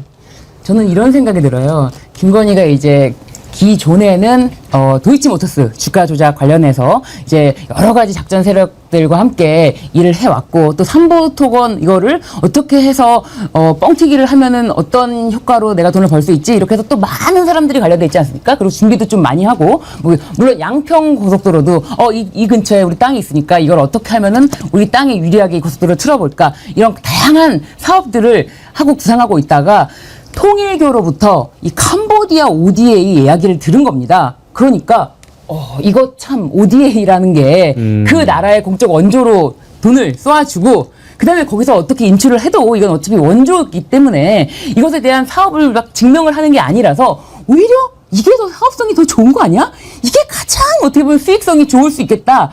그런 생각이 들어서 이 사업을 얘기를 들었으면은 같이 하는 게 아니고 뭐 통일교가 할 수 있도록 진행을 도와주는 게 아니고 선물은 선물대로 받고 그 사업 아이템에 대해서만 딱 듣고 그다음에 통일교의 이야기를 들어주지 않으니까 통일교가 2023년도 뭐 11월경에는 오히려 전성배 씨에게 목걸이를 돌려다오.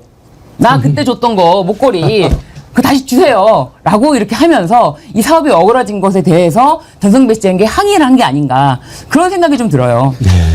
통일교는 지금 생각해 보면 윤석열이 대통령 당선됐을 때부터 이건 완전히 우리한테 기회가 왔다 이런 생각을 했을 것 같아요. 왜냐하면 김충식이 문선명 비서였잖아요. 네. 그러니까 김충식이 누굽니까? 최은순이 내연남으로 알려져 있지 않습니까? 윤석열의 장인어른이라고 저희는 부르고 있습니다. 윤석열의 장인. 예. 그러니 김충식은 이건 이제 완전히 찬스인 거죠. 통일교에다가 내가 얘들 내 자식들이니까 내가 알아서 다 해줄게. 그래서 이렇게 연결을 해서 김건희 만나서 이렇게 하고 다 그랬을 거 아닙니까? 근데 문제는 이렇게 뭐 공적 개발 원조하고 막 이런다고 하는데 언론들이 노란한 거 아닙니까? 그러니까요. 그 통일교 지금 하려다가 실패한 셈이 됐는데 YTN 인수 그렇죠. 또 이게 뇌관이 저는 될 수도 있다라고 보는데요. 이건 어떻게 보면 진작에 포기 내지는 그냥 이 방향이 틀어졌기 때문에 수사 대상이 아닐 수도 있다 그러지만 통일교가 얼마나 이 여러 군데를 장악하려고 했는가 딱 드러나는 표상이 저는 YTN 인수 시도였다고 보는데요. 사실 캄보디아 개발 사업 같은 거는 우리 국가 차원에서 ODA로 캄보디아에게 얼마를 주기로 했다 이렇게 약속을 한 거라면 이 통일교의 중간에 뭐 거간 노릇을 하고 뭐 사기성도 있고 하더라도 이걸 다시 철회하기는 쉽지 않거든요. 지금 김충식이 소환 얘기는 안 나옵니까? 지금 김충식 소환 얘기는 지금 당장 보도된 거는 확인이 안 되지 않나요? 아니, 지금 근데 그 김충식을 한 2주 전에 그 무소속 체육진흥원 등이랑 우리가 고발을 했습니다. 기자회견도 국회에서. 윤석열, 김건희, 최은순 비례 몸통은 김충식이다. 그래서 지금 특검에도 그 내용이 들어가 있을 겁니다. 정식으로 고발해놨기 때문에. 아마 근데 지금 당장 소환 얘기는 안 나오는데 특검이 워낙 광범위하게 모든 자료를 검토하고 있으니까 김충식을 검토하지 않을 수가 없죠. 안영걸 소장님이 지금 김건희 특검 조사하는 거 쭉 보면서 이러이러한 부분들을 반드시 좀 들여다봐야 된다라고 생각하는 것도 있습니까? 제일 지금 이제 특검이 방향을 잘 잡은 게요. 서울 양평 고속도로에 전력을 다하고 있잖아요. 그다음에 공공지구 비리. 양평에서 이 김건희 일가가 했던 것은 특검이 봐도 도저히 납득이 안 되고 너무나 비리 증거가 많다 해서 그 부분에 전념하고 그다음에 이제 집사 게이트잖아요. 180억 최소 180억 그 전까지 하면 더 많은 돈을 김혜성이라는 작자한테 다 갖다 바쳤다는데 내놓으라는 대기업들이 이 두 개로 방향을 잘 잡은 것 같아요. 증거가 가장 많다고 생각하고 거기에다가 이제 김건희 세력이 통일교랑 결탁된 거 그다음에 하나 더 각종 대기업 인사하고 경영에 부당 개입한 거 이렇게 네 가지가 지금 처음에 이렇게 두각을 드러낸 것 같은데 방향을 잘 잡았다. 왜냐하면 국민들께서 딱 납득하기 쉽고 증거가 많은 것부터 해야지 더 특검 수사에 탄력이 붙잖아요. 지지가 더 올라가고. 그럼에도 불구하고 저는 지금 특검이 정말 제가 처음에 초반에 박수를 쳐드리고 싶다고 말씀드리는 거는 대통령 취임하자마자 한 달째인가요? 2022년 6월에 스페인 나토 회의에 참석합니다. 나토 회의라는 건 뭡니까? 북대서양 조약 기구입니다. 북대서양 나라의 군사 협력 기구예요. 그런데 이게 우리나라가 처음 방문한 게 2022년인데요. 참 거기를 왜 가지 싶었는데 유럽을 좋아하더라고요. 김건희 씨가. 제가 봤을 때는 유럽에 가면은 명품 쇼핑이 용이하지 않을까 그런 생각을 실제로 했던 것 같아요. 그래서 심지어 그 나토 순방 갈 때 그 1호기에 민간인 신분의 신모 씨, 이원모 비서관의 아내죠. 네. 아내를 태우고 갑니다. 그런데 이 신모 씨가 심지어 그 스페인에 사전 답사를 가요. 그렇다면 이 군사회의에 민간인 신분의 신모 씨를 데리고 가는 것도 문제고 사전 답사는 어떻게 했으며 그리고 그 다음 해 두 번째에는 실제로 명품 쇼핑을 한 것이 한국 언론이 아니라 현지 리투아니아 언론을 통해서 보도가 되고요. 보도가 되면서 그 리투아니아에 있는 명품 매장 사장님이 명품을 구입했다.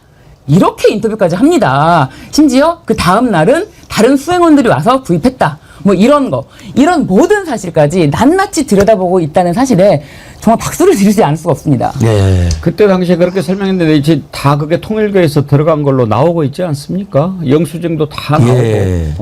당시 장신구가 1억 원 안팎의 장신구를 몸에 둘렀는데 재산 신고가 없거든요. 그러면 그것은 뇌물 아니면 무상으로 빌린 건데 네. 그건 다 불법입니다. 뇌물 그렇죠. 아니면 김영란법이 이 아니고. 목걸이는 예. 반클리프고요. 예. 통일교에서 제공한 목걸이는 그라프입니다. 네네네. 그러니까 다른 거예요. 네, 다른 다른 목걸이인데 요 목걸이를 예. 사실 그때 당시에 대통령실 해명으로는 빌렸다라고 했어요.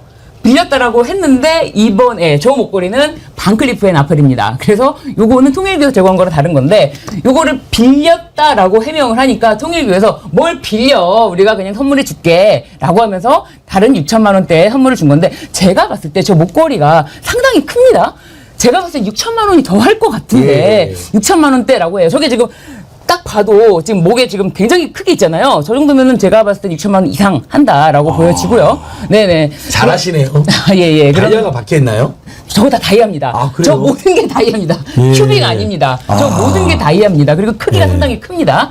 그래서 그게요 사이즈가 큰 거잖아요. 네. 1억이 넘는다는 얘기. 저는 1억이 넘는 것 저희들이 같아요. 그때 네. 1억 안팎이라고 고발. 예. 저것도 예. 제가 고발했습니다. 예. 뇌물 아니면 김영란법 위반이다라고. 예. 그래서 저 목걸이를 빌렸다라고 대통령실에서 보도를 냈는데 빌린 것이 아니다. 나는 그렇게 반박한 적이 없다라고 하면서 특검에다가 그 사실을 자신이 거짓말을 한 것은 아니고 이건 대통령실에서 잘못한 거야라고 하면서 의견서를 냈다는 겁니다. 이런 것도 다 지금 조사를 하고 그리고 2023년에 대통령실에서 이런 순방이라든지 이 정상 외교 이런 데 쓰는 예비비만 532억이라고 합니다. 그럼 이 532억 중에 혹시 이 국가 돈으로 저런 명품 쇼핑에 사용한 건 아닌지 이런 것도 좀 궁금합니다. 왜냐하면 저런 명품이 말씀드렸지만 저게 막 1억 이렇게 한단 말이에요. 그럼 저거를 다 현금으로 쓸 수도 없고 카드 한도 이런 것도 있지 않습니까? 그렇기 때문에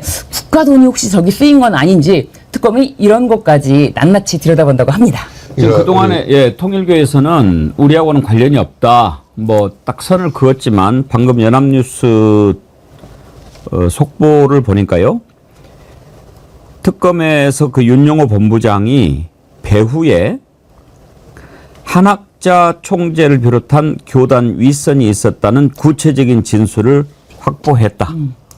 뭐 그랬죠 뭐. 짐작컨대 그러지 않겠습니까? 6천만 원짜리 또는 1억 원을 호가할 거라고 예상되는 뇌물을 선물이라는 명목하에 대통령 배우자에게 갖다 바치는 거를 저런 밑에 있는 본부장 정도가 알아서 했을까? 반드시 그건 뭐 위에 2인자 또는 정점에 있는 한학자 총재 지시 내지는 뭐 사후 승인 이런 것들이 당연히 있지 않을까. 근데 저는요, 김건희 수사에서 정말로 규명이 지금 우리 신 변호사님 얘기가 중요한 건데 지금 막 섞여 있어요. 그러니까 뭐냐면 통일교나 이런 곳에서 김건희 목에다가 저기 걸어준 저런 것들을 뇌물로 갖다 바친 거. 저거는 드러난 거잖아요. 근데 그게 아니라 정말 순방 중에 몰래 사가지고 그걸 들여온 거. 이런 거는 정상 외교에서는 있을 수 없는 거거든요. 왜냐하면요, 각국의 정상들은 그 수행원을 포함해서 되게 전용기로 가잖아요. 그러면 세관 입출입 때 흔히 말하는 프리패스를 다 적용해 준단 말이죠. 그걸 악용해서 몰래 명품, 고가의 명품을 거기다 숨겨가지고 들어갔다 또는 나왔다. 그러면은요, 상대 나라에서 그걸 모를 것 같습니까? 다 알면서 사실은 문제 제기를 나중에 할 수도 있어요. 아마 슬쩍 나온 보도 중에 네덜란드였나요? 사전에 이 프로토콜 가지고 지나치게 윤석열 대통령실에서 요구사항이 많다. 그래가지고 대사가 항의까지 했던 맞습니다. 해프닝 맞습니다. 기억나시죠? 이런 것들이 제가 짐작하기에는 어떻게 이럴 수가 있느냐. 이건 외교 행랑이나 뭐 이런 거에다가 숨겨가지고 뭔가를 가지고 들어왔거나 나갔거나 시도를 하려고 했거나 이런 게 만약에 규명이 된다면 그건 정말 천연공로한 일이 설마 하는 일이 사실이었네라고 나올 수 있을 거예요. 그러니까 뭐 진짜 한두 가지가 아닌데 갑자기 독일은 가겠다 해서 순방지수로 엄청난 외교적 결례도 자행하지 않았습니까? 2023년 나토 또 가가지고 생각해보니까 그때 서울 양평고속도로 때문에 난리가 났는데 갑자기 온희룡을 거기 폴란드에 데리고 갑니다. 그리고 우크라이나 전격 방문하고 그 전후가 완전히 삼부토건 주가 조작이 황금기였잖아요. 그러니까 이게 전부 다 기생충 하나대로 얘들은 다 계획이 있었던 거예요. 서울 양평 고속도로가 좌절되니까 온희룡 시켜서 백지화 하라고 온희룡 있다가 당황해 갖고 백지화 하겠습니다 하고 그것은 포기 단계가 된 거죠. 그럼 우크라이나도 폴란드 같이 가서 그러면 삼부토건 주가 조작으로 올인하자. 둘 다를 추진하다가. 그러니까요. 그리고 캄보디아. 뭔가 하나가 안 되면 다른 것들로 더 크게 판을 벌려나가는 과정이 아니었나. 이게 저는 다 지금 만천에 드러나고 있다. 예. 이제 이런 것들은 법을 어긴 거고 또 죄가 명확하니까 이제 조사해서 다 처벌을 하고 그러는데요. 사실 김건희 하면은 우리가 참 부끄러운 장면들도 몇 가지 있어요. 그거는 또 어떻게 해야 되는가 참 속상한 부분이요. 지금도 기억나는 게 그때가 그 바이든 팔짱끼였던 게 언제죠? 사진 한번 띄워봐 주실래요? 그때가 22년 11월 캄보디아에서 아세안 그 회의가 열렸는데 그때 관람한찬에 김건희가 바이든과 팔짱을 끼고 사진을 찍었던 거. 그러면서 가슴을 탁 이렇게 그냥 붙이고 저기 하는데 저는 그걸 보는 순간에 얼마나 부끄러웠는지 말이죠. 아니 세상에 어떻게 그 저런 사진을 정상 뭐 일반 개인 집에 가서 하는 것도 아니고 바이든 팔짱을 끼고 저렇게 사진을 찍죠. 저 옆에 모질이는 웃고 서 있는데 나 저걸 보면서 또 저 모질이는 자기 책상에다가 트루만 그 또 명패 붙여놓잖아요. 제가 그때도 몇 번이나 얘기했어요. 저거 당장 띄어라. 대한민국 국민 대표 대통령이 앉은 자리에 미국 대통령 팻말이 옛말이냐. 맞습니다. 이 부끄러운 놈아. 그랬는데 마누라는 저러고 다녔어요. 신효진 변호사님. 아니 저 바이든 옆에서 저게 무슨 작품입니까? 심지어 저 사진을 윤석열이 있을 때도 찍었지만 윤석열이 없는 사진. 이게 이제 다른 사진입니다. 어쨌든 같은 날이고 같은 장소지만 두 번 찍은 거예요. 본인이 그러니까 대통령이에요, 본인이 대통령. 본인이 주인공이에요. 이 주인공 이거를 단둘이 있는 사진을 꼭 남기고 싶었던 강한 의지가 아니었나. 자기가 이제 미국을 등에 업고 제가 봤을 때는 이게 이제 2023년도 11월 아닙니까? 자신이 저는 차기 대통령을 꿈꾸고 있었다. 그렇게 보여져요. 그래서 차기 대통령을 꿈꾸면서 미국 대통령과의 친분을 과시하는 그런 걸 남겨놔야 돼. 그리고 이게 윤석열이 옆에 있으면은 거리적거리니까 안 돼. 그래서 일부러 저렇게 둘이서 찍은 사진을 남겨놓은 게 아닌가. 그런데 그 사진을 찍은 폼이 어떻게 보면 차기 대통령, 마음속으로는 차기 대통령을 꿈꾸지만 옛날 버릇이 나왔다. 그렇게 생각이 듭니다. 옛날 뭐. 이게 당시에도 뭐 외교적 결로 논란부터 시작해서 직업의식. 옛날 버릇이 나왔다. 오빠. 아니까. 예, 아니 뭐 기자님들한테도 다 오빠라 그랬잖아요. 네. 아 오빠 우리가 청와대 들어가면은 좀 놀러 오라고 그러지 않았나요? 네. 예. 어디 근본을 감출 수 있겠습니까? 지금 이제 박사학위도 취소됐죠. 예. 석사학위 취소됐고 참 저렇게 부끄러운 사람을 그렇다고 또 졸졸졸 쫓아다니는 사람들은 뭐겠습니까? 그 근본을 아니까 그거를 다 알면서도 이용해 먹으려고 달라붙었던 더러운 자식들, 기생충들이죠, 기생충.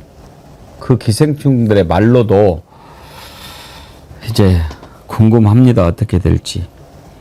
그건 어땠습니까? 또 리투아니아에 가가지고 명품 매장 방문했는데 지금 이제 바이든 날리면은 외교부 장관이 MBC에 사과하고 또 뭐 정리가 되고 있죠. 이때도 말도 안 되는 변명을 했어요. 호객 행위를 해가지고 끌려 들어갔다고. 무려 16명의 경호원에 둘러싸여서 호객행위를 했다. 이게 말이 안 되죠. 저게 두블로란인가요? 네, 두블로라이. 네. 발음도 어려운. 네. 저렇게 사진을 현지 매체에서 찍어서 보도를 했는데 그거 보면서 얼마나 참 대한민국이라고 하는 나라를 우습게 보겠습니까? 저런 부끄러운 국민들 부끄럽게 한 건 뭐 물을 죄 없습니까? 실제로 단지 부끄럽게만 한 게 아니라 저런 데 모두 다 국가적 비용이 들어간 거 아닙니까? 예. 그런데 저기를 갔으니 국가적 비용을 물어내라 할 수는 없지만 저때 단 1원이라도 국비가 쓰였다면 그 돈 다 토해내야죠. 그리고 저거는 배임죄에도 해당됩니다. 국고행령도 되는데 네. 저는 분명히 김건희가 특수활동비를 사용했을 가능성이 매우 높다고 봅니다. 이 부분 특검이 반드시 수사해 줬으면 좋겠습니다. 윤석열, 한동훈이 특검비를 엄청나게 쓴 걸 너무 잘 알잖아요. 특수활동비. 아, 이거 영수증도 안 남는구나. 근데 영수증이 없는데. 예. 그러니까 딱 그걸 배워서 잘하고 있으니까. 그리고 윤석열이 특수활동 받아갖고 얼마나 많이 갖다 줬겠어요. 하룻밤에 막 1억씩 받아갖고 재밌게 나눠 먹었다는데 수백만 원씩. 특수활동비로 딱 써버리면 아무도 흔적도 안 남으니까. 지 돈으로 쓸 사람이 절대 아닙니다. 그리고 어디 명품관이 호객 행위를 합니까? 웬만한 명품관은 아무나 못 들어오게 하잖아요. 예. 막 줄 서라고 그러고. 거짓말을 너무 입에 침 담바로 합니다. 나 줄 서라는 거 싫어서 명품관 안 가요. 아, 그것 때문에. 예, 오직 줄 서는 게 싫어서 안 가신다는. 그래서 요즘에는 줄을 안 서고 핸드폰으로 딱 해놓으면 연락이 옵니다. 그때 들어가시면 돼요. 잘하십니다. 네, 네. 예. 자, 김건희에 대해서 다룰 것이 이제 무궁무진하니까 오늘 이 정도 하겠습니다. 거기다가 또 이 땅을 구하는 과정에서 보면 또 최은순 장모가 사기를 쳐가지고 얻은 땅들도 꽤 있는 측면이 있어서 사기치고 정치권과 연줄돼서 허가받고 개발하고 돈을 얻는 이런 전형적인 땅 장사 메커니즘이 벌어졌던 거죠. 뭐 소속사하고 뭐 계약서 씁니까? 아니 뭐 미팅하러 와요? 그러니까 너무 황당하잖아요. 이거. 그래서 김건희가 스스로를 유현진으로 안다는 얘기가 나옵니다. 유현진? 그 선발 투수 로테이션 시스템이잖아요. 한 번 등판하면 하나울 이상 치고 몇 이닝 이상은 안 던지고 뭐 이런 거잖아요. 오늘 속보가 들어왔는데 김건희 특검이 김건희 집, 최은순 집, 김건희 오빠 그리고 김선교 자택 사무실 이렇게 압수수색 일제히 들어갔어요. 이걸 보면 일치되는 것이 뭘까요? 각자 따로 이렇게 혐의별로 압수수색할 수도 있지만 지금 하는 것이 하나의 어떤 혐의 사실을 가지고 하는 거라면은 양평고속도로 의혹 관련이다 이렇게 볼 수 있을까요? 그렇습니다. 양평 고속도로이기도 하고요. 그에 앞서서 양평 공흥지구 그 택지 개발한 거 그것도 지금 특검의 수사 대상이거든요. 근데 거기 다 연루돼 있는 거죠. 김건희 씨 오빠가 이제 그 오빠 회사에서 그 개발해가지고 350세대를 분양을 했었는데 그 과정에서 이제 특혜를 받았다는 거죠. 개발 부담금도 안 내고 그다음에 사업 시한도 소급해서 막 조정해주고 연장해주고 그런 것들이 김성교 의원이 당시 양평 군수일 때 벌어진 일이었기 때문에 그 사람들이 다 지금 연루된 사람들이 오늘 압수수색 받고 뭐 조사 받고 지금 그렇게 되어 있는 사건입니다. 공흥 택지 개발도 지금 수사 대상에 들어가 있죠? 네. 대상에 들어가 있죠. 그래서 뭐 지금 가장 중요한 부분은 이제 김성교 의원 문제가 여기 걸려 있는 예. 김성교 의원에 대해서도 압수수색 영장을 발부한 것 같은데 2013년 4월 18일 날 윤석열이 여기 여주지청장으로 발령이 나서 가고 그다음에 2012년부터 2018년까지 김성교가 양평 군수를 하게 되면서 둘 간의 관계가 끈끈한 관계. 나이도 거의 같은 것 같더라고요. 60년생이니까 매우 친하게 지냈던 것 같고 이때 하필이면 여주 양평 지역에 대한 개발 사업에 대한 구상들이 만들어졌고 그 과정에서 이 김성교 스스로 한 얘기가 있습니다. 예비 후보였을 때 윤석열이 나를 좋아한다. 왜 좋아하느냐? 허가를 잘 내준다. 라고 해서 좋아한다. 이런 얘기들이 있었기 때문에 이 과정에서 소위 윤석열의 장모인 최은순에게 여러 가지 특혜를 줬을 가능성이 높다라는 판단들 때문에 거기에 대해서 압수수색을 하는 것 같고, 거기다가 또 이 땅을 구하는 과정에서 보면 또 최은순 장모가 사기를 쳐가지고 얻은 땅들도 꽤 있는 측면이 있어서 거의 제가 볼 때는 사기치고 정치권과 연줄돼서 허가받고 개발하고 돈을 얻는 이런 전형적인 땅 장사 메커니즘이 벌어졌던 거죠. 그때는 잘난 체 하려고 자랑했던 것이 지금은 발목을 잡는 그런 발언들도 있어요. 김선교가 2022년 3월에 양평군수 예비 후보 김덕수 선거사무소 개소식에 가가지고 막 자랑한 게 하나 있었거든요. 들어보시죠. 대통령 당선인하고 점심 먹으러 갑니다. 제가. 그리고 언제든지 나한테 얘기를 해요. 왜 처갓집도 여기고 나한테 단 둘이 만나면은 옛날에 인연도 있지만 지청장 때 인연도 있지만 장모님 때문에 김성교가 고생했다는 걸 너무나 잘 알아요. 너무나. 나하고 단둘이 있을 때는 야 김영 나하고 60년생이니까 야 김영 아유 당신만 보면 미안해. 응? 왜? 그게 인간 알잖아요. 괜히 허가 이렇게 잘 내주고 허가 잘 내주고 박영시 앵커님. 예.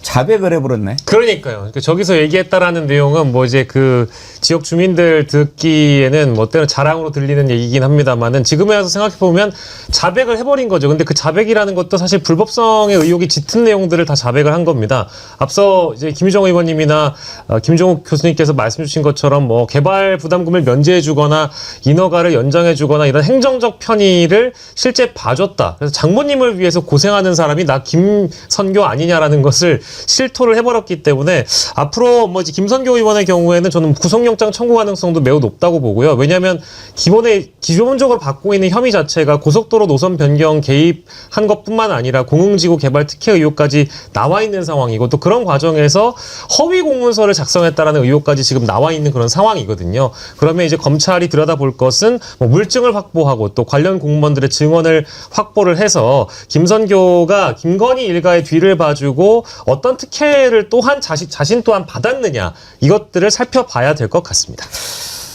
지금 압수수색하고 있는데 지난 11일에도 아크로비스타 압수수색을 했거든요. 그때는 최혜병 특검이 했는데 김영남 의원이 오시면 좀 물어봐야 되겠어요.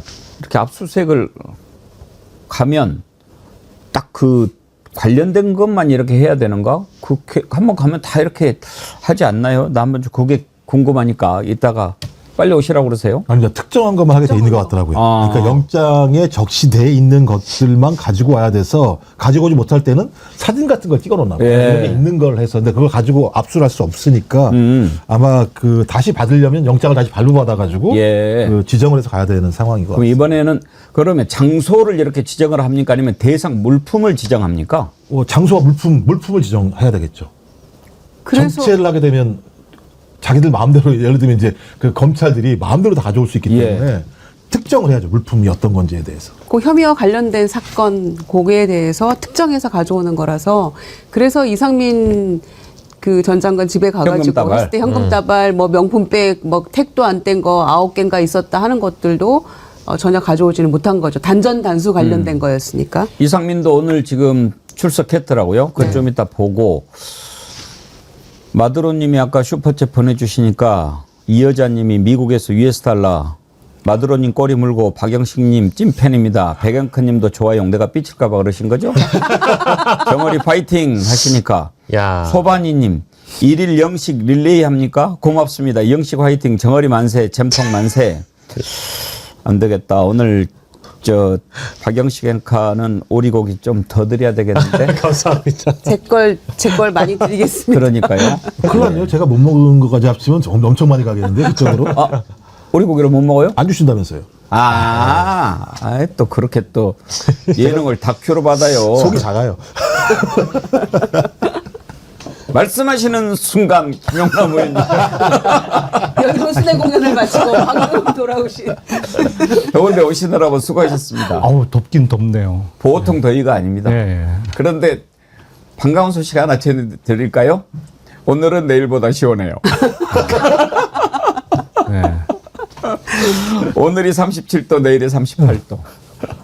야, 근데 우리 살면서 38도 막 이런 거 상상이나 해봤습니까? 시험보다 높은 거 아닙니까? 그러니까요. 옛날에는 정말 아무리 더워봐야 33도, 34도 이렇게 되는데 36.5도 넘어가면 그때는 진짜 감당이 안 되는 거예요. 야, 그럼 인간의 체온을 올려야겠네요. 인공적으로라도. 견뎌낼 수 있겠습니까? 사람 예를 들면 온도 올라가면? 37도, 38도 지금 이게 완전히 동남아, 뭐 열대지방 그렇죠. 이런 이제 날씨인데 제가 태국에 좀 있었잖아요. 태국에는 이렇게 이제 그 기온을 이렇게 보여주는 게 있는데 우리가 그 갖고 있는 온도계하고 공식적으로 알리는 온도하고 차이가 나요. 그러니까 실제로는 막 40도도 넘어가고 그러거든요.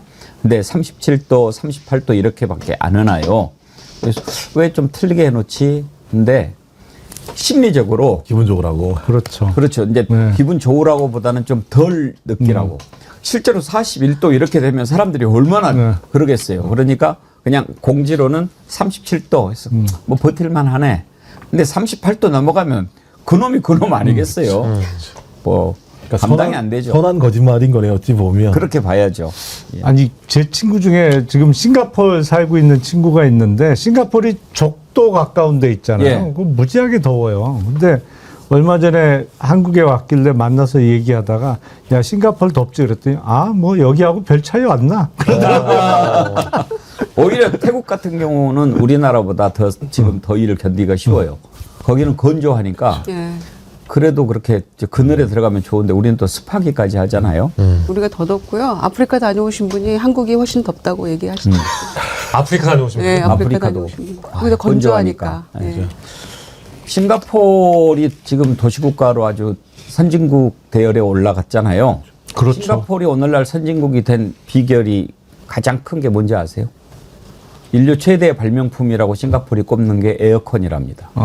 싱가포르에 발명했어요? 아니, 싱가포르이 에어컨 덕택에 덕분에. 오늘날 그러니까 그렇게 더운 나라가 그렇게 그 올라갈 수가 없는 거예요. 성장하기가 어려운데. 그러니까 에어컨이 없었다면 오늘날의 싱가포르는 없었을 것이다.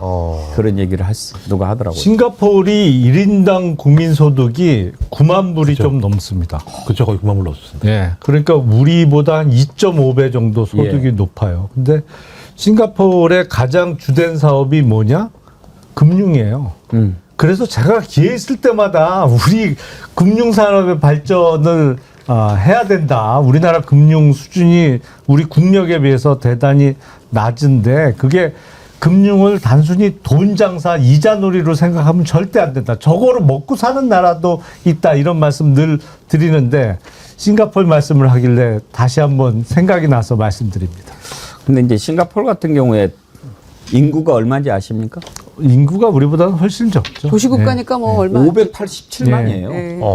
그러니까 사실 서울시 인구 절반밖에 안 되는 거 아닙니까? 네. 그런 것도 상당히 이제 하나로 샥 뭉쳐서 가기가 좋은 조건이죠. 네. 참 오시면 그거 여쭤보려고 그랬어요. 지금 이제 김건희 압수수색 들어갔지 않습니까? 예. 김건희 특검이. 근데 지난 11일에 최혜병 특검이 압수수색 했거든요. 예. 그러면 우리가 생각하기에 압수수색하면 싹 그냥 털어 나올 것 같은데 뭐 가서 또 이렇게 달리 뭐 하고 뭐 그렇게 합니까? 일단 압수의 대상이 되는 물건이 좀 다를 수는 있죠. 물론 많이 겹칩니다. 그러겠죠. 네, 많이 겹칠 수밖에 없어요. 뭐 요새는 압수수색 나가면 제일 기본적으로 휴대폰부터 압수하는 게 기본이니까 상당한 그 품목은 다 겹칠 텐데 그래도 안 겹치는 게 있을 수 있고 그리고 압수수색을 했는데 왜 또 하냐? 건진 그 사무소 겸 뭐 쓰던 곳에 검찰이 압수수색을 지난 2월 달에 했습니다만 그때 압수를 못했던 수색을 못했던 장소가 또 이번에 포함이 됐잖아요. 그러니까 그런 식으로 빠졌던 물건이 있을 수도 있고 그때 놓친 부분도 있을 수 있기 때문에 하는 거죠. 그러니까 한 번 했다고 아유 앞으로 이제 압수수색 할 필요 전혀 없다. 이건 아니거든요. 그렇군요. 김영남 의원님 오기 전에 상당히 속도가 빠르게 진행이 됐었는데 안 우스웠나요? 네. 죄송합니다. 제가 원래 그래서 제 유튜브 할 때도 말씀드려요. 이게 라이브는 어쩔 수 없고 나중에 보실 땐 2배속으로 보시라.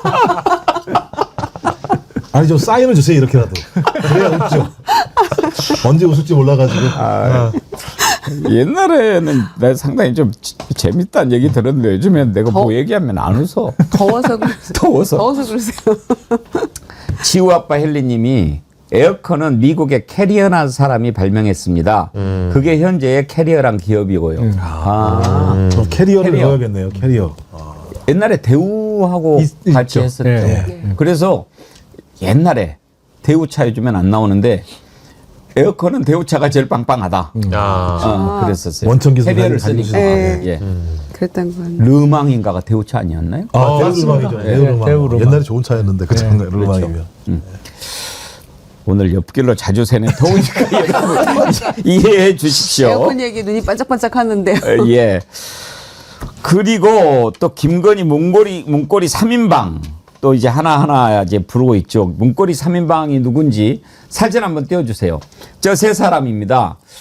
행정관들이죠. 그러니까 김건희 제2부속실도 없는데 그냥 김건희 옆에서 쫄쫄쫄 따라다니면서 이것저것 다 했는데 저 3인방만 털어도 김건희가 어떻게 해먹었는지 거의 알 거예요. 사실 저 존재는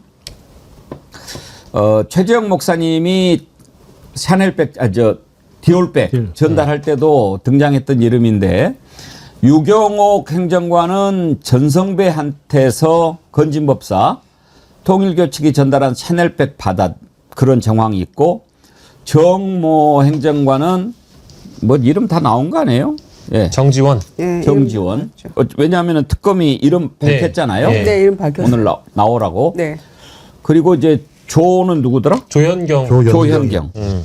저희가 그 건의2 전화기 가지고 받고 했던 사람이에요. 맞습니다. 네. 여기 이제 캄보디아 ODA 사업 그 관련해서 지금 돼 있는데 오늘 보니까 유경옥은 10시에 나오고 조현경인가? 아니 네. 정지원. 정지원은 5시. 오후 5시에 나와라. 이렇게 통보를 했어요. 그래서 10시에 지금 유경옥 조사를 하고 있는데 왜 시간은 이렇게 10시, 5시 좀 다르게 합니까? 김영남 의원님? 일단 지금 제가 보기에 김건희 특검은 일손이 너무 부족해요. 네, 그래요. 네. 아니 이 인원과 조직에 비해서 해야 될 일이 너무 많아요. 제가 보기에는 과부하가 좀 이미 걸려 있는 것 같아요. 그래서 동시에 조사할 수도 있는데 제가 보기엔 먼저 조사하고 조사 끝내고 그 다음에 조사하려는 거 아닌가 싶기도 하고 아니면 조사하는 사람은 틀리더라도 한 사람은 오늘 그 오후 5시 이전까지는 딴 일을 해야 될 게 있는 거예요. 그러니까 뭐 자료를 정리를 하든 아니면 딴 사람을 상대로 조사를 하든 뭔가 다른 일을 해야 되고 그렇기 때문에 동시 소환, 동시 조사는 여건상 좀 어려운 거 아닌가 싶어요. 수사 기법 때문에 뭐 10시, 5시 이렇게 딱 따로 하는 것이라고는 기법상은 통상의 경우에는 그런 것보다는 동시에 다른 불러서 따로만 해서 곳에서 분리해서 말못 맞추게. 조사하면서 하는 예. 경우는 있죠. 근데 제가 보기엔 여건상 그러는 거 아닌가 싶어요. 그게 아니라면은 이제 유경옥 행정관의 경우에는 사실 왕 행정관이라고들 부르니까 뭐 원래 이제 직급상으로 가장 윗선을 나중에 부르는 형태로 한다라고 한다면 아마 유 행정관을 늦은 시각에 부를 가능성도 있다. 10시에 불러가지고 5시까지 안 내보내면 서로 통화는 못 하겠죠, 뭐. 그렇겠죠. 그렇죠. 예. 그거는 그렇게 해서 조사를 계속하면 좋은데. 근데 김영남 의원님 말씀하신 대로 사실 내란 특검이 이제 느낌은 크고 규모는 크지만 김건희 특검이 워낙 들여다볼 게 많잖아요. 많죠. 일단 16개고. 근데 내란 특검이 60명, 김건희 특검이 40명이라서 최병 특검은 뭐 20명 한다고 치고 좀 적은 것 같아요. 그래서 그저께 박찬대 후보 나와서 인터뷰할 때 이거 특검법 개정할 수 있냐 물어봤더니 개정할 수 있다고 그러더라고요. 뭐 물론 하죠. 특검 자체가 법률에 의해서 실시가 되는 거니까 법률안을 개정을 하던 아니면 지금 특검 기간이 끝나면 다시 특검 법안을 발의 통과시켜서 할 수도 있을 텐데 이게 문제는 김건희 특검에서 하고 있는 거 예를 들어서 그 양평 고속도로 통일교 관련된 거 그전 같으면요 이 건건이 특검감이에요. 그러니까 예를 들어서 통일교 관련한 통일교 로비 의혹과 관련해서 특검이 하나 그냥 단독 특검으로 출범을 해도 이상하지 않을 사건이거든요. 예.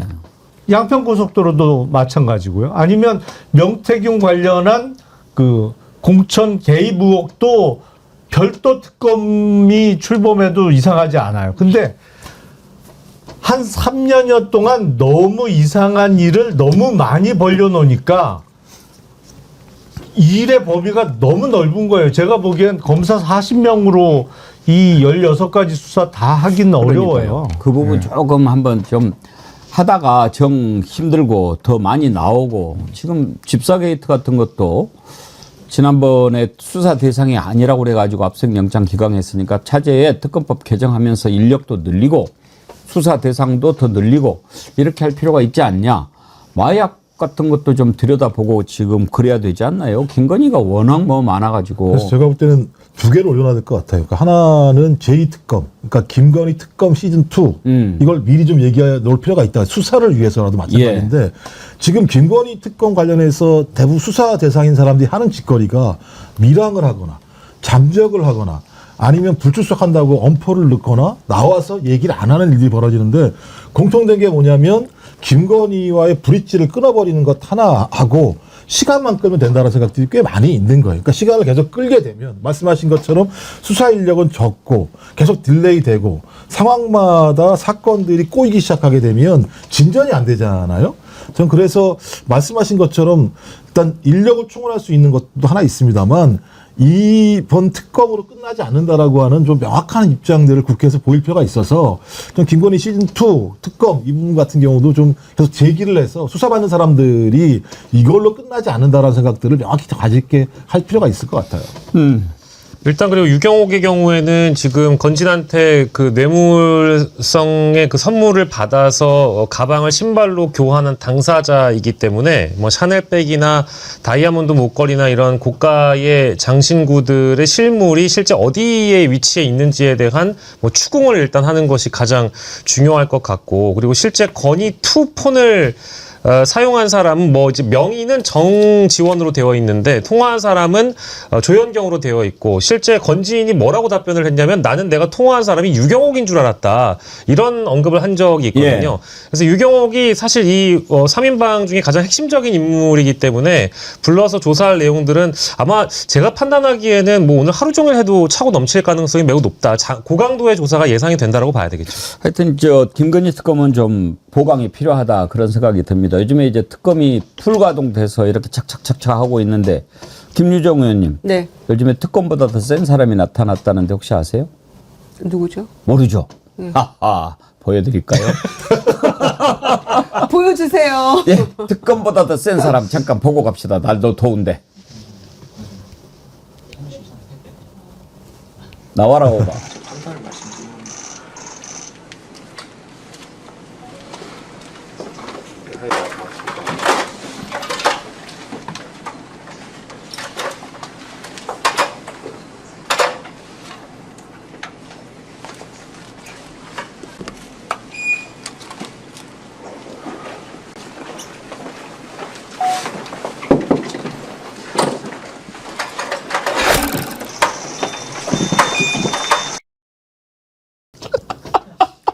역시 우리 특검이 권성동 사무실 압수수색 들어가는데 보좌관이 맞고 안 열어주는 거예요. 계속 째려보면서 특검이 웃음냐 문 안 열어주냐 그래도 이렇게 버티고 있는데 택배는 샥 들어가는 거예요. 특검 위에 택배 기사님. 특검 위에 택배 있다. 와. 저 왜 저 장면을 못 봤죠? 저도 고생 많으십니다, 진짜. 서로 대치하고 있는 장면만 봤지 택배 장면은 오늘 저도 처음 접했네요. 아 이거는 뭐. 근데 저 정도면 그 상황이 좀 되게 좀 엄중한 상황이잖아요. 그러면 물어볼 만도 안 돼. 그냥 바로 그냥 나 바빠 죽겠으니까 나 필요 없고 나 빨리 주고 가야 돼. 저 뭐 이렇게 택배 한 기사 거잖아요. 분 입장에서는 시간 싸움. 시간이 그렇죠. 돈인데 그럼요. 빨리 주고 가야죠. 예. 거기 뭐 어딜 막아요. 그 틈에 들어간 거 아닙니까? 아, 네. 역시 삶을 이길 건 시원하네요, 진짜. 삶을 이길 건 아무것도 없습니다. 삶이 가장 중요하죠. 시원하네. 이번에 법을 개정할 때 택배도 좀 같이 포함을 해서 수사 인력에 포함시키는 걸로. 사실은 그 압수수색이나 뭐 이렇게 체포하러 갔는데 저렇게 문 안 열어주고 예. 버티잖아요. 그러면 열쇠 수리하시는 분 예. 불러서 그냥 따고 들어가요. 따는 거죠. 예. 저기 이제 아무래도 의원회관 사무실이라서 좀 뭐 대치를 좀 했던 거죠. 아니 국민의힘은 진짜 황당한 사람들인 게요. 처음에 뭐 윤상현 의원 압수수색 처음에 딱 1차로 했을 때 뭐 그다음에 이제 순서대로 하지 않았습니까? 뭐 임종동 누구 그때는 뭐 빨리 모여라 긴급 문자 보내고 이렇게 문자를 보냈는데도 몇 명밖에 안 왔니? 막 이런 얘기를 하더니 지금은 아예 신경도 안 써. 신경도 안 쓰고 각자 그냥 알아서 하라. 거의 이런 분위기더라고요. 뭐 그리고 참 주변에 또 모아져 있는 그 기자들 사이에서는 택배 기사가 먼저 문을 열고 들어간 다음에 이제 이 뒤에 있는 특검 수사관들이 들어가는 거 아니겠습니까?